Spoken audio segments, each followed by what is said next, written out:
അനുഗ്രഹിക്കാൻ പോവാ, പിടിച്ചോ പിടിച്ചോ എന്നൊക്കെ പറഞ്ഞ് നിന്നെ പറ്റിക്കുന്നതൊക്കെ വിട്ടിട്ട്, മനുഷ്യനായാലും മൃഗമായാലും പിണക്കമില്ലാത്ത ആത്മാവ്, ഇരുട്ടിൻ്റെ ആത്മാവ്, തലേന്ന് രാത്രി ഭാര്യയെ കെട്ടിപ്പിടിച്ച് അവളുടെ മുടിയോട് മൂക്കും ചേർത്ത് കിടന്നുറങ്ങിയ മനുഷ്യന് എന്നെ ആരും കെട്ടിപ്പിടിച്ചിട്ടില്ല. അക്ഷരാഭ്യാസമുള്ളവൻ ഒന്നും പറയില്ല. പിന്നെ സ്കൂളിൽ പോകാത്തവൻ, മഴ നനയാൻ പോലും സ്കൂളിൻ്റെ പടിയെ കയറി നിന്നിട്ടില്ലാത്തവരൊക്കെ പറയും. എങ്ങനെയും ആള് കൂടുന്നതാണ് സഭ എന്ന് ആരെങ്കിലും വിചാരിച്ചിട്ടുണ്ടെങ്കിൽ ഇന്റർനാഷണൽ പൊട്ടത്തരമാണെന്ന് അറിയിച്ചു കൊള്ളുന്നു. ഓ അച്ചായ, ഈ കിട്ടിയ വീടല്ല, ഇനിയൊരു വീടും കൂടെ കിട്ടും. എടോ മണ്ടന്മാരെ, ചുവന്ന ചുരിദാറിട്ടുണ്ട് തൂങ്ങിച്ചത്ത പെണ്ണ് ചത്തു കഴിഞ്ഞപ്പം ദൈവം തുണിക്കച്ചവടം നടത്തുമല്ല, വരുന്നവർക്കെല്ലാം വെള്ളം കൊടുത്തു വിടാൻ.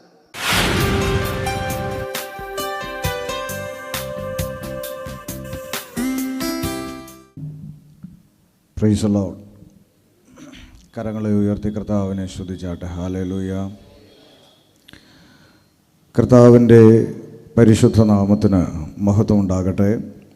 കർത്താവിൽ ബഹുമാന്യരായ ദൈവദാസന്മാർ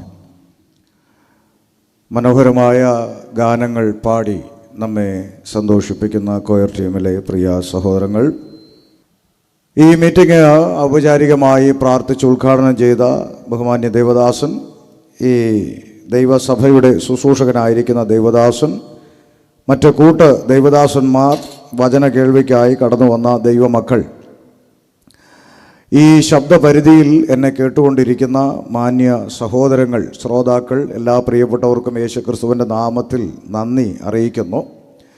ഇന്ന് പ്രാരംഭ ദിവസമായതുകൊണ്ട് നമുക്ക് വചന ശുശ്രൂഷ അല്പം താമസിച്ചാണ് തുടങ്ങുന്നത്. എന്നാൽ നാളെയും മറ്റന്നാളും കർത്താവ് അനുവദിച്ചാൽ നമുക്ക് അല്പം കൂടി നേരത്തെ ദൈവവചനത്തിലേക്ക് പ്രവേശിക്കാൻ കഴിയും. കാരണം നിർത്തുമ്പോൾ ഒത്തിരി താമസിച്ച് നിർത്താൻ പറ്റില്ല. കാരണം നിങ്ങൾ നാളെയും ഒക്കെ വരേണ്ടവരാണ്. കാലാവസ്ഥയുടെ പ്രതികൂലങ്ങൾ മുന്നറിയിപ്പ് കാലാവസ്ഥാ കേന്ദ്രം നമുക്ക് തന്നിട്ടുണ്ട്. ഇന്ന് നാളെയൊക്കെ നല്ല മഴയ്ക്ക് സാധ്യതയുണ്ടെന്നാണ് പറഞ്ഞിരിക്കുന്നത്. എന്നിരുന്നാലും ദൈവം നമ്മളോട് ഇത്രയും കരുണ കാണിച്ചു. ദൈവത്തിന് മഹത്വം. അതും ദേശത്ത് ഒരു സാക്ഷ്യമാണ്. കർത്താവ് അനുഗ്രഹിക്കട്ടെ. അതുകൊണ്ട് തന്നെ നമുക്ക് ഇന്ന് അല്പം ചില കാര്യങ്ങൾ വചനത്തിൽ നിന്ന് ചിന്തിച്ചു വെച്ചിട്ട്, തുടർച്ചയായി 3 ദിവസവും ഒരേ വിഷയത്തിൽ നിന്നുകൊണ്ടായിരിക്കും നമ്മൾ സംസാരിക്കുന്നത്. എന്തുകൊണ്ടെന്നാൽ സുവിശേഷ യോഗത്തെക്കുറിച്ച് ഒത്തിരി തെറ്റിദ്ധാരണകളുള്ള ഒരു കാലഘട്ടത്തിലാണ് നമ്മൾ ജീവിക്കുന്നത്. അതിനെക്കുറിച്ച് ഞാൻ പിന്നാലെ പറയാം. നമുക്ക് വളരെ പ്രാർത്ഥനയോടെ ദൈവസന്നിധിയിൽ ഇരിക്കാം. ഈ ദേശത്ത് ഞാൻ അങ്ങനെ ഒത്തിരി വന്നിട്ടില്ല.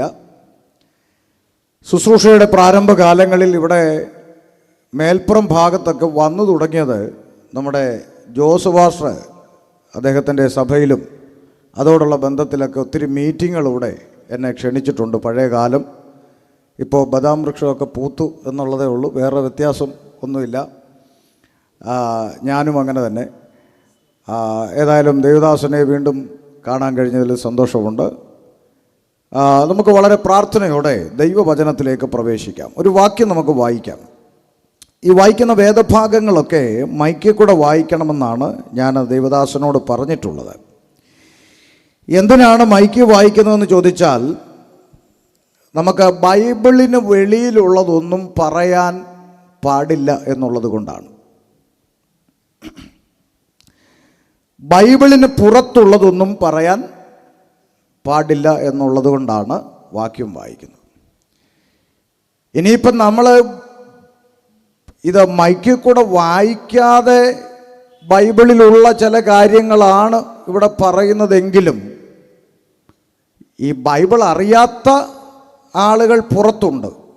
ചിലപ്പോൾ ക്രിസ്ത്യാനിന്നായിരിക്കും അവരെ പറയുന്നത്, നമുക്കറിയത്തില്ല. പക്ഷേ അവർക്ക് ബൈബിൾ അറിയത്തില്ലെങ്കിൽ അവർ പറയും വേറെന്തോ പറഞ്ഞു എന്ന് പറയും. അപ്പോൾ അങ്ങനെ ഒരു ആക്ഷേപം വരാതിരിക്കാൻ നമുക്കെല്ലാം ബൈബിൾ വാക്യങ്ങൾ മൈക്കിൽ കൂടെ വായിച്ചു തന്നെ പ്രസംഗം മുന്നോട്ട് പോകണമെന്നാണ് ഞാൻ ആഗ്രഹിക്കുന്നത്. നമുക്ക് വായിക്കാം. യോഹന്നാൻ്റെ സുവിശേഷം 6-ാം അധ്യായം 67-68 വാക്യങ്ങൾ.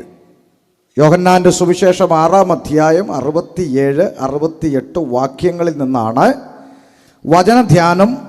ഇന്നും നാളെയും കർത്താവിൻ്റെ വരവ് താമസമെങ്കിൽ മറ്റന്നാളുമായി നമ്മൾ ചിന്തിക്കുവാൻ ആഗ്രഹിക്കുന്നത്. ഒന്ന് വായിച്ചാട്ടെ. ആകയാൽ യേശു ആകയാൽ യേശു 12 ശിഷ്യന്മാരോട് നിങ്ങൾക്കും പോയിക്കൊള്ളുവാൻ മനസ്സുണ്ടോ എന്ന് ചോദിച്ചു. നിങ്ങൾക്കും പോയിക്കൊള്ളുവാൻ മനസ്സുണ്ടോ എന്ന് ചോദിച്ചു. ശിമോൻ പത്രോസ് അവനോട്, ശിമോൻ പത്രോസ് യേശുവിനോട്, കർത്താവേ, ഞങ്ങൾ ആരുടെ അടുക്കൽ പോകും? ഞങ്ങൾ ആരുടെ അടുക്കൽ പോകും? നിത്യജീവന്റെ വചനങ്ങൾ നിന്റെ പക്കൽ ഉണ്ട്. മതി. Praise the Lord. കരങ്ങൾ ഉയർത്തി കർത്താവിനെ സ്തുതിച്ചാട്ടെ. സാധാരണ ഞാൻ കേരളത്തിൽ പ്രസംഗിക്കുമ്പം പറയും, പ്രസംഗിക്കുന്ന തിരുവനന്തപുരത്ത് പ്രസംഗിക്കണമെന്ന് പറയാറുണ്ട്. കാര്യം ഇരിക്കുന്നവരൊക്കെ ദൈവത്തെ സ്തുതിക്കുകയും മഹത്വപ്പെടുത്തുകയൊക്കെ ചെയ്യും. പക്ഷേ ഇതിന് തമിഴ്നാട് ബോർഡർ ആയതുകൊണ്ടാണെന്ന് അറിഞ്ഞുകൂടാ, നിങ്ങളൊരു സെമിത്തേരിയിൽ ഇരിക്കുന്ന പോലെ എനിക്ക് തോന്നുന്നു. ഫ്യൂണറൽ ശുശ്രൂഷയല്ല ഇവിടെ നടക്കുന്നത്, സുവിശേഷ ഘോഷണമാണ്. അതുകൊണ്ട് സന്തോഷത്തോടെ ഇരിക്കുക, ദൈവത്തെ മഹത്വപ്പെടുത്തുക. ഇവിടെ വായിച്ച വേദഭാഗം പറഞ്ഞത്, കർത്താവായ യേശു ക്രിസ്തു ശിഷ്യന്മാരോട് പറയുകയാണ്, നിങ്ങൾക്കും പൊയ്ക്കൊള്ളുവാൻ മനസ്സുണ്ടോ? അല്ലേ? എന്തൊരു ചോദ്യമായി ചോദിക്കണേ. സാധാരണ നമ്മൾ ഉപദേശിമാർ പറയുന്നത് ആരും ഇവിടുന്ന് പോകല്ലേ എന്നാണ്. അല്ലേ? ഞങ്ങൾ സഭ വിട്ട് പോകരുത്, അയ്യോ നിങ്ങൾ അങ്ങനൊന്നും പോകല്ലേ, പിണങ്ങി പോകല്ലേ, ഇവിടെ നിൽക്ക്, ഈ പള്ളിയിൽ തന്നെ വരണം, വേറൊരു പള്ളിയിലും എല്ലാ പള്ളിക്കാരും പറയുന്നത് നിങ്ങൾ വേറൊരു പള്ളിയിലും പോകരുതെന്ന് തന്നെ, നമ്മൾ ഉൾപ്പെടെ, നമ്മളെയും കൂടെ മാറ്റി നിർത്തേണ്ട നമ്മളും അങ്ങനെ പറയും. എന്നാൽ തികച്ചും വ്യത്യസ്തമായ ഒരു വാക്കാണ് യേശു കർത്താവ് തൻ്റെ പുറകെ നടക്കുന്ന ശിഷ്യന്മാരോട് ചോദിക്കുക, പോണില്ലേ എന്ന്. നിങ്ങൾക്കും പോകാൻ മനസ്സിലെ പൊക്കോളാൻ പറഞ്ഞു. അപ്പം അതുകൊണ്ട് ഞാൻ പ്രാരംഭത്തിലൊരു ദൂത് പറയാം. എങ്ങനെയും ആള് കൂടുന്നതാണ് സഭ എന്ന് ആരെങ്കിലും വിചാരിച്ചിട്ടുണ്ടെങ്കിൽ ഇൻ്റർനാഷണൽ പൊട്ടത്തരമാണെന്ന് അറിയിച്ചു കൊള്ളുന്നു. ഏതു വിധത്തിലും ആള് കൂടുന്നതല്ല സഭ. അങ്ങനെയാണെങ്കിൽ മിച്ചമുള്ള 12 കൂടെ പോകാൻ കർത്താവ് പറയത്തില്ലായിരുന്നു, അല്ലേ? ഇവിടെ നിൽക്കുന്നേ പറയത്തുള്ളായിരുന്നു. അപ്പോൾ ആൾക്കൂട്ടമല്ല ദൈവസഭ. പിന്നെന്താ സഭ? പറയാം. അപ്പൊ കർത്താവ് പറഞ്ഞു, നിങ്ങൾക്കും പോകാൻ മനസ്സുണ്ടോ? പൊയ്ക്കോ. ഉടനെ ശിഷ്യന്മാർ പറയുക, ഞങ്ങൾ ആരുടെ അടുക്കൽ പോകും? ആ ചോദ്യം വളരെ പ്രസക്തമാണ്. ആരുടെ അടുക്കൽ പോകണം? എവിടെ പോകണം? 2 ആംഗിളിൽ നിന്നുകൊണ്ടാണ് ഈ ചോദ്യത്തെ ഞാൻ കാണുന്നത്. ഒന്ന് ശിഷ്യന്മാർ പറഞ്ഞ ആംഗിള്, മറ്റൊന്ന് ഇന്ന് നമ്മുടെ നാട്ടുകാർ പറയുന്ന ആംഗിള്. 2 ആംഗിളും ഞാൻ പറയും. ഒന്ന് ശിഷ്യന്മാരുടെ ആംഗിൾ. എന്താണ് ശിഷ്യന്മാരുടെ ചിന്ത? ഞങ്ങൾ ആരുടെ അടുക്കൽ പോകും? അതിൻ്റെ കാരണം അവരവിടെ തന്നെ പറഞ്ഞു. എന്താണ്? നിത്യജീവന്റെ മൊഴി ഈ പഞ്ചായത്തിൽ പഠിപ്പിക്കുന്ന ഒരേ ഒരാൾ നീയേ ഉള്ളൂ. ആര്? യേശുവേ ഉള്ളൂ ഈ പഞ്ചായത്തിൽ നിത്യജീവനെ കുറിച്ച് പഠിപ്പിക്കുന്നത്. അപ്പോൾ പിന്നെ ഞങ്ങൾ ഇനി നിന്നെ വിട്ടിട്ട് വേറെ ആരുടെ അടുക്കൽ പോകാൻ? അപ്പോൾ അവർക്ക് സംശയമില്ലാതെ പറഞ്ഞ ഉത്തരമാണ് ഞങ്ങളുടെ ആരുടെ അടുക്കൽ പോകുക. അതാണ് ശിഷ്യന്മാരുടെ ആംഗിൾ. ഇനി നമ്മുടെ നാട്ടുകാരുടെ ആംഗിൾ എന്താണ്? ശിഷ്യന്മാരുടെ ആംഗിൾ യാതൊരു സംശയമില്ലാതെ അവർ പറയുകയാണ്, ഞങ്ങൾ നിന്നെ വിട്ടിട്ട് ആരുടെ അടുക്കൽ പോകും. അപ്പോൾ അവർക്ക് സംശയമൊന്നുമില്ല. കാരണം ആ പഞ്ചായത്തിൽ നിത്യതയെക്കുറിച്ച് പഠിപ്പിക്കുന്ന ഒരേ ഒരാൾ യേശുക്രിസ്തു മാത്രമേ ഉള്ളൂ. എന്നാൽ നമ്മുടെ നാട്ടുകാർ പറയുന്ന ആംഗിൾ നേരെ വ്യത്യസ്തമാണ്. ഞങ്ങൾ ആരുടെ അടുക്കൽ പോകും എന്ന് ഇന്ന് നമ്മുടെ നാട്ടുകാർ പറയുന്ന ഒരു ചോദ്യം എടുത്താൽ അത് ശിഷ്യന്മാർ പറഞ്ഞ ആംഗിളല്ല. ശിഷ്യന്മാർ പറഞ്ഞ ആംഗിൾ ഒന്നേ ഉള്ളൂ, നമ്മൾ ചിന്തിച്ചു, വേറെ ആരും ഇവിടെ നിത്യതയെക്കുറിച്ച് പഠിപ്പിക്കുന്നില്ല, അതുകൊണ്ട് ഞങ്ങൾ നിന്നെ വിട്ട് പോകത്തില്ല. പക്ഷേ നമ്മുടെ നാട്ടുകാർ പറയുന്ന ആംഗിൾ എന്തെന്നറിയാമോ? ഞങ്ങൾ ആരുടെ അടുക്കൽ പോകും? പെന്തിക്കോസുകാർ പറയുന്നു അവരുടെയാ ശരി, സാൽവേഷൻ ആർമിക്കാർ പറയുന്നു അവരുടെയാ ശരി, CSIക്കാർ പറയുന്നു ഞങ്ങൾ പഠിപ്പിക്കുന്നതാ ശരി, കത്തോലിക്കർ പറയുന്നു ഞങ്ങളുടെ പള്ളിയാണ് ശരി, മാർത്തോമാക്കാർ പറയുന്നു ഞങ്ങളുടെ പള്ളിയാണ് ശരി. ഞങ്ങൾ ആരുടെ അടുക്കൽ? അല്ലേ? 2 വ്യത്യസ്ത ആംഗിളുകളാണ്. ശിഷ്യന്മാർ പറഞ്ഞ ആംഗിൾ അവർക്ക് തർക്കമൊന്നുമില്ല. കർത്താവെ, നിത്യജീവൻ്റെ മൊഴി നിൻ്റെ അടുക്കലേ ഉള്ളൂ, ഞങ്ങൾ നിന്നെ വിട്ട് ഒരിടത്തും പോകാൻ ഉദ്ദേശിക്കുന്നില്ല. പക്ഷെ നമ്മുടെ നാട്ടിൻപുറങ്ങളിൽ ആളുകൾക്ക് ഇപ്പോഴും സംശയമാണ്. എല്ലാവരും കിടന്ന് വിളിച്ചു കൂവുന്നത് ഞങ്ങൾ പഠിപ്പിക്കുന്നതാണ് ശരി. അപ്പം ഞങ്ങളിതിപ്പോൾ ആരുടെ അടുക്കൽ പോകണം? ഇപ്പോൾ പെന്തിക്കോസുകാർക്കും കൺഫ്യൂഷൻ ആയിട്ടിരിക്കുക, ഇതിപ്പോൾ എവിടെ പോകണം എന്നുള്ളത്. അങ്ങനെ ഒരു കാലത്തിലാണ് നമ്മൾ നിൽക്കുന്നത്. അപ്പം ഞാൻ പൊതുവെ ഈ കാര്യങ്ങൾ നേരെ പറയുന്ന ആളാണ്. ഈ പൊതിഞ്ഞു പിടിച്ചുള്ള പരിപാടി ഒന്നുമില്ല. ബൈബിൾ സത്യസത്യമായി പറയുക എന്നുള്ളേ ഉള്ളൂ. അല്ല പെന്തിക്കോസുകാരും മിടുക്കന്മാരും ഇവിടെ ബാക്കിയുള്ള ആളുകളൊക്കെ മോശക്കാരാണെന്നൊന്നും പറയുന്ന പരിപാടിയൊന്നും എനിക്കില്ല. നല്ലതും തീയതും എല്ലായിടത്തും ഉണ്ട്, അല്ലേ? നല്ലതും തീയതും എല്ലായിടത്തും ഉണ്ട്. കത്തോലിക്കരുടെ ഇടയിൽ നല്ലതുണ്ട് തീയതുണ്ട്, മാർത്തോമാക്കാരുടെ ഇടയിൽ നല്ലതുണ്ട് തീയതുണ്ട്, ഹൈന്ദവ സൗരങ്ങളുടെ നല്ലതും തീയതുണ്ട്, ഇസ്ലാമിക സൗരങ്ങളുടെ നല്ലതും തീയതുണ്ട്. എല്ലാ വിഭാഗങ്ങളിലും നല്ലതും തീയതും ഉണ്ട്. അതുകൊണ്ട് ഒരു സമൂഹം മൊത്തം മോശക്കാരാണ് എന്നൊന്നും ആർക്കും അക്ഷരാഭ്യാസമുള്ളവൻ ഒന്നും പറയില്ല. പിന്നെ സ്കൂളിൽ പോകാത്തവൻ, മഴ നനയാൻ പോലും സ്കൂളിൻ്റെ പടിയിൽ കയറി നിന്നിട്ടില്ലാത്തവരൊക്കെ പറയും. അത്രേ ഉള്ളൂ. അല്ല ബോധമുള്ള ആരും പറയത്തില്ല. അപ്പോൾ അതുകൊണ്ട് നല്ലതും തീയതും എല്ലായിടത്തും ഉണ്ട്. ഇവിടുത്തെ വിഷയം അതല്ല. പിന്നെന്താ, ആര് പഠിപ്പിക്കുന്നതാണ് ശരി? അപ്പം ശിഷ്യന്മാർ പറഞ്ഞൊരു ശരിയിലേക്കാണ് നമ്മൾ വരാൻ പോകുന്നത്. ശിഷ്യന്മാർ പറഞ്ഞു ഒരു ശരി. എന്താണ്? നിത്യജീവൻ്റെ മൊഴികൾ നിന്റെ പക്കലുണ്ട്. അപ്പം എന്നോട് ആരെങ്കിലും ചോദിക്കുക, പാസ്റ്ററെ നിങ്ങളെല്ലാവരും ഇങ്ങനെ ഓരോന്നൊക്കെ പഠിപ്പിക്കുന്നു, ഞങ്ങൾ ആരിലൊക്കെ പോകുമെന്ന് ചോദിച്ചാൽ ഞാൻ അവർക്ക് തരുന്ന ഒറ്റ വാക്കിലെ മറുപടി ഇങ്ങനെയാണ്: നിത്യതയെക്കുറിച്ച് പഠിപ്പിക്കുന്ന എവിടെയാണോ നിങ്ങൾ അവിടെ പൊക്കോണം. Praise the Lord. നിങ്ങൾ പോകുന്ന പള്ളിയിൽ നിങ്ങളുടെ നിത്യതയെക്കുറിച്ചുള്ള പഠനമുണ്ടെങ്കിൽ നിങ്ങൾ പൊക്കോണം.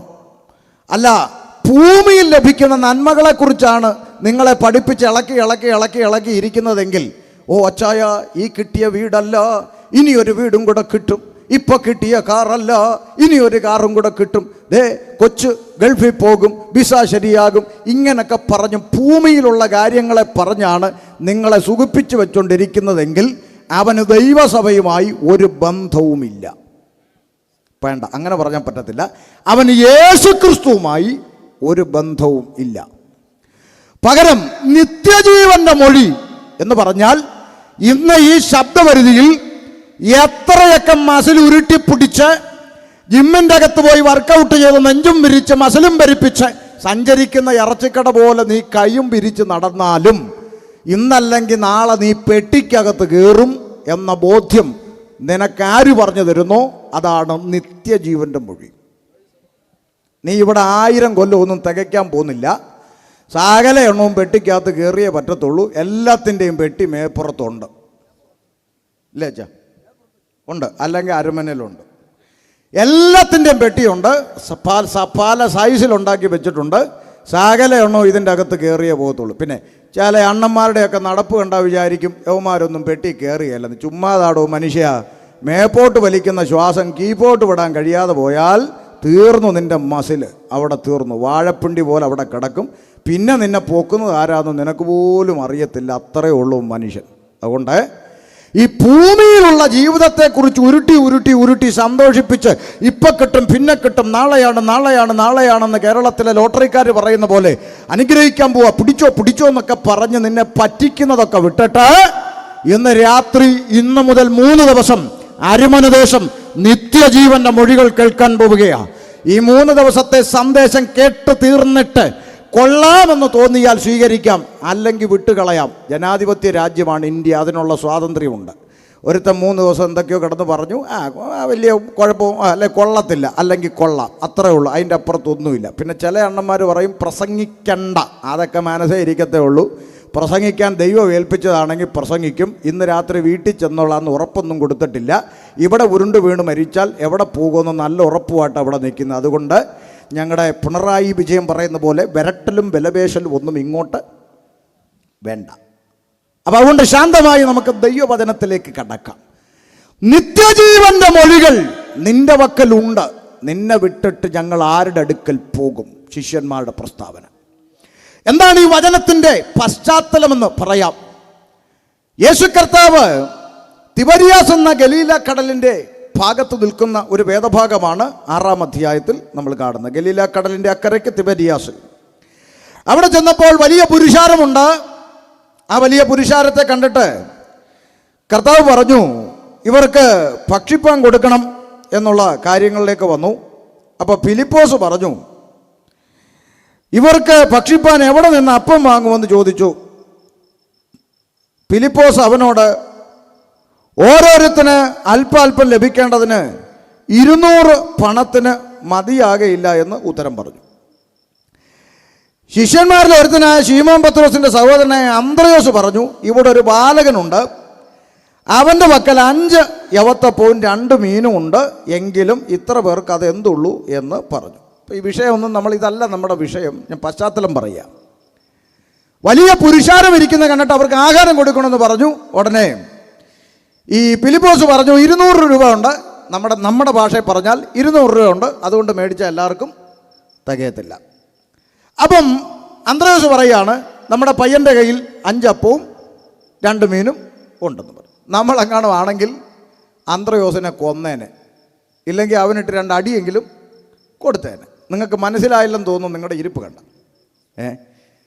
ഉദാഹരണം, നമ്മുടെ പാസ്റ്റർ പറഞ്ഞു കൺവെൻഷൻ തീരുമ്പോൾ എല്ലാവർക്കും ഭക്ഷണം കൊടുക്കണമെന്ന് പറഞ്ഞു. ചുമ്മാതാ, വെറുതെ പറയുന്നതാ, ഇല്ല, അങ്ങനെ ആരും പ്രതീക്ഷിക്കരുത്. അങ്ങനെ കൊടുക്കണം എന്ന് പാസ്റ്റർ പറഞ്ഞു, ഉദാഹരണം. അപ്പോൾ നമ്മുടെ ഉദ്ഘാടകൻ പാസ്റ്റർ പറഞ്ഞു, നമ്മുടെ കയ്യിൽ ആകെ 200 രൂപ ഉള്ളൂ, അതുകൊണ്ട് വാങ്ങിയ എല്ലാവർക്കും തികയത്തില്ല എന്നിങ്ങനെ പറഞ്ഞു. അപ്പോൾ എല്ലാവരും വിഷമിച്ച് ഇങ്ങനെ ചിന്തിച്ചുകൊണ്ടിരിക്കുമ്പോൾ നമ്മുടെ ജോസ് പാസ്റ്റർ ചാടി കയറി പറയുക, നിങ്ങൾ ആരും വിഷമിക്കണ്ട, എൻ്റെ കയ്യിൽ 10 രൂപയുണ്ട്. ഇതാണ് രംഗം. ഇപ്പോൾ പിടി കിട്ടി എല്ലാവർക്കും, ഇപ്പോഴച്ചിരി വന്നേ. അപ്പം നമ്മൾ ഉടനെ നേരെ ജോസ് പാസ്റ്റർ അടുത്ത് തിരിഞ്ഞിട്ട് പറയും, എടോ മണ്ടത്തരം പറയാതെ അവിടെ കാണിയിടും, 200 രൂപ കൊണ്ട് വാങ്ങിയാൽ തികയത്തില്ലെന്നും പറഞ്ഞ ആളുകൾ വിഷമിച്ചിരിക്കുമ്പോഴാണ് അങ്ങേരുടെ 10 രൂപ. ഇതുപോലൊരു മണ്ടത്തരം വേറെ ഉണ്ടോ? ഇതാ ഇവിടെ നടക്കുന്നൊരു മണ്ടത്തരം കണ്ടോ? 200 പണത്തിന് വാങ്ങിയാൽ തികയില്ലെന്ന് പറഞ്ഞപ്പോഴാണ് അന്ത്രയോസിൻ്റെ ഡയലോഗ്, ഇവിടെ നമ്മുടെ പയ്യൻ്റെ കയ്യിൽ 5 അപ്പവും 2 മീൻ. നമ്മളെങ്ങാനുമാണെങ്കിൽ അന്ത്രയോസിനെ ഓടിച്ചേനെന്നാണ് ഞാൻ പറഞ്ഞത്, മനസ്സിലായോ? ഇപ്പോൾ എന്നാൽ ഇതുപോലൊരു പൊട്ടത്തരം പറയാതെ പോടോ എന്ന് പറയും. പക്ഷെ യേശു ആ പൊട്ടത്തരമാണ് ശ്രദ്ധിച്ചത്. കർത്താവ് പറഞ്ഞു ആദിഞ്ഞു കൊണ്ടുവരാൻ പറഞ്ഞു. ഞാൻ പറഞ്ഞ മനസ്സിലായോ? വിശ്വാസത്തോടെ പറയുന്ന പൊട്ടത്തരം ദൈവം കണക്കിടുന്ന ദൈവമാണ്. ആമേൻ. അതുകൊണ്ട് പെന്തക്കോസുകാർ പൊതുവെ വിശ്വാസികളെന്നാണ് പറയുന്നത്. വിശ്വാസികളെന്ന് പറഞ്ഞാൽ വിശ്വാസത്തോടെ നാം ദൈവത്തെ സേവിക്കുന്നെങ്കിൽ നമ്മുടെ വിശ്വാസത്തെ നീതിയായി കണക്കിടുന്നൊരു ദൈവമുണ്ട്. കർത്താവ് പറഞ്ഞു അതിഞ്ഞു കൊണ്ടുപോവാ. വാഴ്ത്തി നുറുക്കി എല്ലാവർക്കും കൊടുത്തു, ബാലൻസ് വന്നു, എല്ലാവരും തിന്നുകുടിച്ച് അങ്ങനെ ഇരിക്കുമ്പോൾ കർത്താവ് അതിൻ്റെ 15-ാം വാക്യം മുതൽ ശ്രദ്ധിക്കാൻ പോവാ പ്രധാന ചിന്തയിലേക്ക്. അവർ വന്ന് തന്നെ പിടിച്ച് രാജാവാക്കാൻ ഭാവിക്കുന്നെന്ന് യേശു അറിഞ്ഞിട്ട് തനിച്ചു മലയിലേക്ക് പോയി. അപ്പം ഈ അത്ഭുതം ചെയ്തു. അത്ഭുതം അടയാളമൊക്കെ ചെയ്തപ്പോൾ ആളുകളെല്ലാം കൂടെ യേശുവിനെ പിടിച്ച് രാജാവാക്കാൻ ശ്രമിച്ചു. ഇന്നത്തെ കാലഘട്ടത്തിൻ്റെ ഭാഷയിൽ പറഞ്ഞാൽ എല്ലാവരും കൂടെ കർത്താവിനെ പിടിച്ച് ആൾ ദൈവമാക്കാൻ ശ്രമിച്ചു. ഇന്നങ്ങനെ, ഇന്ന് കേരളത്തിൽ ആൾ ദൈവങ്ങളെ തട്ടിയിട്ട് നടക്കാൻ വയ്യ അല്ലേ? നിലവിലുള്ള ദൈവങ്ങളൊന്നും പോരാഞ്ഞിട്ട് ഇപ്പം ആൾ ദൈവങ്ങളാണ്. തമിഴ്നാട്ടിലെ കാര്യമല്ല, പ്രത്യേക ശ്രദ്ധയ്ക്ക്. ഞാൻ പറയുന്ന മുഴുവൻ കാര്യങ്ങളും ഞങ്ങളുടെ നാട്ടിലെ കാര്യങ്ങളായിരിക്കും. തമിഴ്നാട്ടിലെ നിയമോ റൂളൊന്നും എനിക്കറിയത്തില്ല, അതുകൊണ്ട് ഞാൻ നാട്ടിലതേ പറയൂ. അപ്പം അതുകൊണ്ട് ശ്രദ്ധിക്കുക, കേരളത്തിൽ ആൾ ദൈവങ്ങളെ തട്ടിയിട്ട് നടക്കാൻ മേല. കഴിഞ്ഞ 3 മാസം മുമ്പ് പത്രത്തിലൊരു പരസ്യം കണ്ടു, കേരളത്തിൽ അറിയപ്പെടുന്ന ഒരാൾ ദൈവത്തിന് പനിയാണ്, പ്രാർത്ഥിക്കണമെന്ന്. അങ്ങനെയുണ്ട്. പുള്ളി എല്ലാവരുടെയും പനി മാറ്റുന്ന, പക്ഷെ പുള്ളിക്ക് പനി വന്നു, പോട്ടെ. അപ്പം അങ്ങനെ ആൾ ദൈവമാക്കാൻ ശ്രമിക്കുന്നു എന്ന് കണ്ടപ്പോൾ കർത്താവ് തനിച്ചു മലയിൽ കയറിപ്പോയി പ്രാർത്ഥിക്കാൻ. അപ്പം ഈ അപ്പമൊക്കെ തിന്നു കഴിഞ്ഞപ്പോൾ ആളുകൾ നൈസായിട്ട് യേശുവിനെ തപ്പി ഇറങ്ങി. തപ്പി കണ്ടുപിടിച്ചിട്ടൊരു ചോദ്യം, കർത്താവെ ഞങ്ങൾ നിന്നെ തിരഞ്ഞു എന്ന്. അപ്പോൾ കർത്താവ് വിചാരിച്ചു സ്നേഹം കൊണ്ട് അങ്ങാണ്ട് അന്വേഷിച്ചതായിരിക്കും എന്ന് കർത്താവ് ചിന്തിച്ചിട്ട് ചോദിച്ചു, എന്നാ മക്കളെ തിരക്കിയത്, എന്താ കാര്യം എന്നൊക്കെ അധ്യായത്തിലുണ്ട്. സമയത്തിൻ്റെ പരിമിതി കൊണ്ട് അങ്ങോട്ട് പോകാത്ത, വായിച്ചാൽ മതി, വീട്ടിൽ പോയി വായിച്ചാൽ മതി.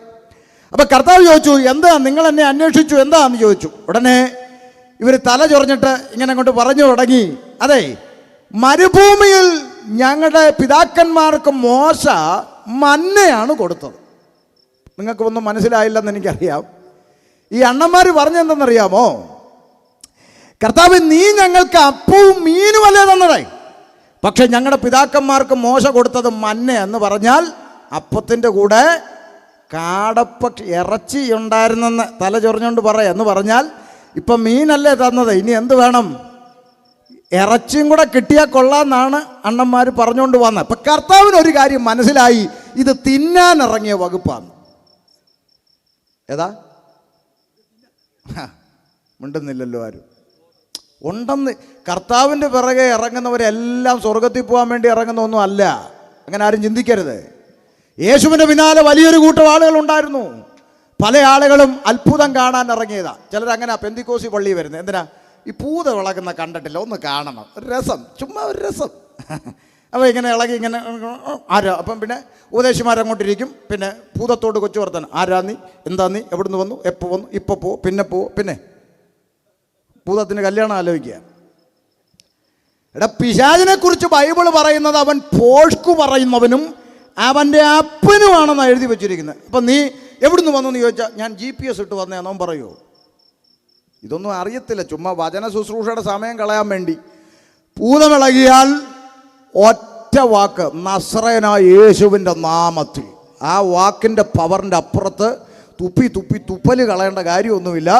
ഭൂതമാണെങ്കിൽ പൊക്കോളും, അഭിനയമാണെങ്കിൽ പെണ്ണുമ്പോൾ അവിടെ കിടക്കും. ആമേൻ. അപ്പൊ ശ്രദ്ധിക്കുക, പല ആളുകളും യേശുവിൻ്റെ പിന്നാലെ ഇറങ്ങുന്നത് അത്ഭുതം കാണണം, അടയാളം കാണണം. പിന്നെ ചില ആളുകൾ ഇറങ്ങി അവൻ്റെ പുറകെ. എന്തിനാ? അവൻ പറയുന്ന വാക്കിൽ എന്തെങ്കിലും തെറ്റുണ്ടെങ്കിൽ അതിൽ കയറി പിടിച്ചു കൊടുക്കാൻ വേണ്ടി കുറച്ച് പേരുണ്ടായിരുന്നു. അങ്ങനെയും കുറച്ച് പേര് കൺവെൻഷൻ്റെ പരിസരത്ത് വന്ന് നിൽക്കും. അറിയാവോ? ഇയാൾ എന്താ പറയുന്നതെന്ന് ശ്രദ്ധിച്ചോണം, റെക്കോർഡ് ചെയ്തോണം. നിങ്ങൾ റെക്കോർഡ് ചെയ്തില്ലെങ്കിലും ഇവിടെ ലൈവ് റെക്കോർഡ് ചെയ്യുന്നുണ്ട്. വേണമെങ്കിൽ ഇങ്ങോട്ട് വന്നാൽ അങ്ങോട്ട് തരാം. എന്നാ പേടി? അതൊന്നും പേടിയൊന്നുമില്ല. അപ്പം ഇങ്ങനെ വാക്കി കൊടുക്കാൻ വേണ്ടി കുറച്ച് പേര് പുറകെ നടന്നു. പരീശന്മാർ, അവരുടെ ആളുകൾ, കിങ്കരന്മാരിങ്ങനെ നടന്നു. പിന്നെ കുറെ ആളുകൾ യേശുവിൻ്റെ പിന്നാലെ നടന്നു. അതിൻ്റെ പേരാണ് അപ്പം തിന്നാൻ, വിശപ്പടക്കാൻ നടന്ന ടീമുകൾ. അപ്പം എങ്ങനെ കുറേ ആളുകളുണ്ടായി. അപ്പം കർത്താവിന് മനസ്സിലായി ഇവർ തിന്നാൻ ഇറങ്ങിയ വകുപ്പാണെന്ന് കരുതി മനസ്സിലാക്കി കർത്താവ് റൂട്ടൊന്ന് മാറ്റി നിത്യതയെക്കുറിച്ച് പറയാൻ തുടങ്ങി. കേട്ടോണേ, രംഗം മാറുന്ന കണ്ടോണം. 5 അപ്പം കൊണ്ട് 5000 പേരെ പോഷിപ്പിച്ചു. 5000-ഓളം പുരുഷന്മാരുണ്ടായിരുന്നു എഴുതിയിരിക്കുന്നത്. അപ്പം പുരുഷാരത്തിൻ്റെ കണക്ക് മാത്രം 5000 ആണെങ്കിൽ മിനിമം ഒരു ഭാര്യയും 2 മക്കളും വെച്ച് കൂട്ടിയാൽ തന്നെ ആ കണക്ക് എത്ര ഉണ്ടെന്ന് നമുക്ക് തിരിച്ചറിയാൻ പറ്റും. അത്രയും വലിയ ആൾക്കൂട്ടമാണ് യേശുവിൻ്റെ പിന്നാലെ നടന്നുകൊണ്ടിരിക്കുന്നത്. പെട്ടെന്ന് കർത്താവ് ട്രാക്ക് മാറ്റി നിത്യതയെക്കുറിച്ച് അങ്ങോട്ട് പറയാൻ തുടങ്ങി. നിങ്ങൾ നശിച്ചു പോകുന്ന ആഹാരത്തിനായിട്ട് നിങ്ങൾ അന്വേഷിച്ചുകൊണ്ടിരിക്കുന്നു. ഞാനോ സ്വർഗത്തിൽ നിന്നിറങ്ങി വന്ന ജീവന്റെ അപ്പമാകുന്നു. എന്നെ തിന്നുന്നവൻ എൻ മൂലം ജീവിക്കുമെന്നങ്ങോട്ട് പറയാൻ തുടങ്ങി. സ്വർഗത്തിൽ പോകുന്ന കാര്യം പറഞ്ഞു തുടങ്ങിയപ്പോൾ അപ്പം തിന്നാൻ വന്ന പലതും പയ്യെ അങ്ങോട്ട് മുങ്ങാൻ തുടങ്ങി. മനസ്സിലായോ? ഇന്നും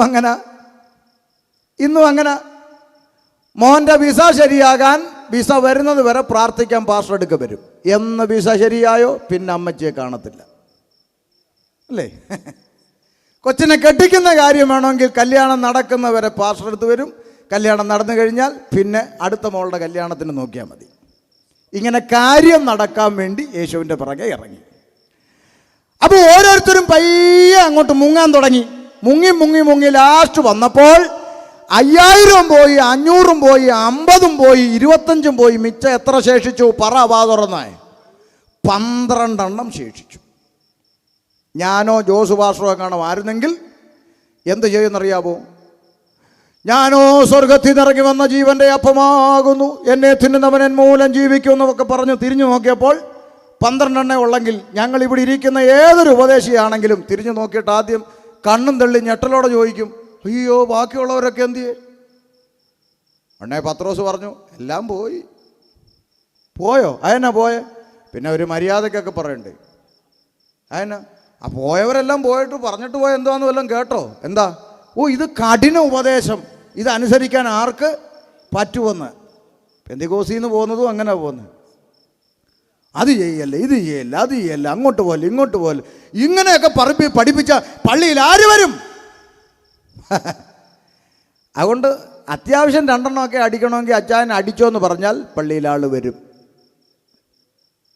പിന്നെ ക്രിസ്തുമസിന് മാത്രം ഒന്ന് പൊട്ടിച്ചാൽ കുഴപ്പമില്ലെന്ന് പറഞ്ഞാലും ആൾ വരും. പക്ഷേ മദ്യപാനി സ്വർഗരാജ്യം അവകാശമാക്കത്തില്ലെന്ന് പറഞ്ഞാൽ പോയി. അതുകൊണ്ട് അത് പറയരുത് എന്നാണ് പറയുന്നത്. ഇവിടെ അത് പറയും. അപ്പം അതുകൊണ്ട് ആളുകൾക്ക് അത്ര ഇഷ്ടം പോരാ. അപ്പൊ കർത്താവ് പറഞ്ഞു, ഞങ്ങളെങ്ങാനും ആണെങ്കിൽ എന്ത് പറയും ജോസ് പാസ്റ്റർ?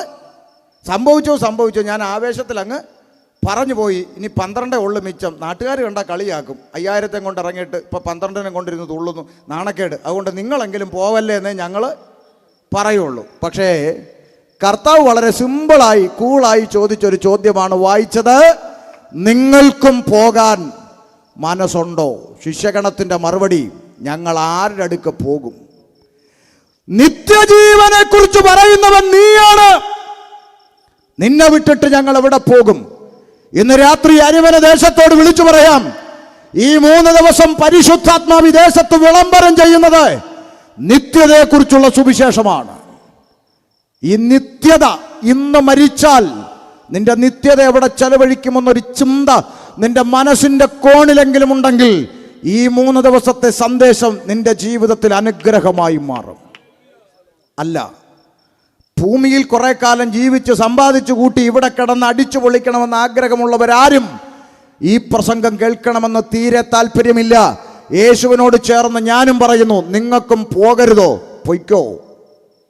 12 ശേഷിച്ചു. അവർ പറഞ്ഞു, നിത്യജീവന്റെ മൊഴികൾ നിന്റെ പക്കലുണ്ട്, നിന്നെ വിട്ടിട്ട് ഞങ്ങൾ എവിടെ പോകും? ഒരു കാര്യം ചിന്തിച്ചോണം, ആള് കൂടുന്നതല്ല ആത്മീയം. പ്രാരംഭത്തിൽ അത്രയും പറഞ്ഞു നിർത്തുന്നു. കാര്യം, ഇവിടെ പല ആളുകളും പ്രാർത്ഥിക്കുന്ന ദൈവദാസന്മാരെ നോക്കി ചോദിക്കുക, നിങ്ങളുടെ പള്ളിയിൽ എത്ര പേര് ഉണ്ട്? അത് 40 പേര്, 45, അത്രയേ ഉള്ളൂ. ഞങ്ങളുടെ പള്ളിയിലൊക്കെ വന്ന് നോക്കണം. ഒരുത്തൻ എന്നോട് ഒരു ദിവസം പറഞ്ഞു, നിങ്ങളിങ്ങനെ ഭയങ്കര ഉപദേശമൊക്കെ പഠിപ്പിക്കും, നിങ്ങളുടെ പള്ളിയിൽ എത്ര ഉണ്ട്? അപ്പം ഞാൻ പറഞ്ഞു, ഞങ്ങളുടെ ചർച്ചിൻ്റെ അകത്ത് 60-65 പേര്. അത്രയേ ഉള്ളൂ. ഞങ്ങളുടെയൊക്കെ പള്ളി വന്ന് നോക്കണം, ആരാധന കഴിഞ്ഞ് 1000 വരുന്നതെന്ന് പറഞ്ഞു. ഞാനും ചിരിച്ചോണ്ട് പറഞ്ഞു, അതിലെനിക്ക് അത്ഭുതമൊന്നുമില്ല. ലഗ്യോൻ 6000 ഉണ്ട്, ശിഷ്യന്മാർ 12 ഉള്ളൂ. ശിഷ്യന്മാർ 12 ഉള്ളൂ, ലഗ്യോൻ 6000 ഉണ്ട്. അതിലൊന്നും വലിയ മാറ്ററൊന്നുമില്ല. കാരണം ശിഷ്യനായിരിക്കണം. മനസ്സിലായോ? 1000 പന്നിയും വലിച്ചുകൊണ്ട് നരകത്തിൽ പോകുന്നതിനേക്കാൾ നല്ലത് നല്ല 5 ആട്ടുംകുട്ടിയും കൊണ്ട് സ്വർഗത്തിൽ കർത്താവിൻ്റെ മുമ്പിൽ എത്തിയാൽ ആ ആട്ടിൻകൂട്ടത്തെ നോക്കി ചെറിയ കൂട്ടമേ ഭയപ്പെടണ്ട എന്ന് പറഞ്ഞ ഒരു ദൈവമുണ്ട്. ആ ദൈവത്തിൻ്റെ അടുക്കലെത്തിയാൽ മതി, വലിയ ആൾക്കൂട്ടമൊന്നും കൊണ്ട് പോണ്ട. അതുകൊണ്ട് പെന്തിക്കോസ് ഉപദേശിമാരോട് ഞാനൊരു ദൂത് പറയാം, ഈ ഉപദേശത്തിൽ കത്രിക വെച്ച ആളെ കൂട്ടുന്ന പരിപാടി ചെയ്യരുത്.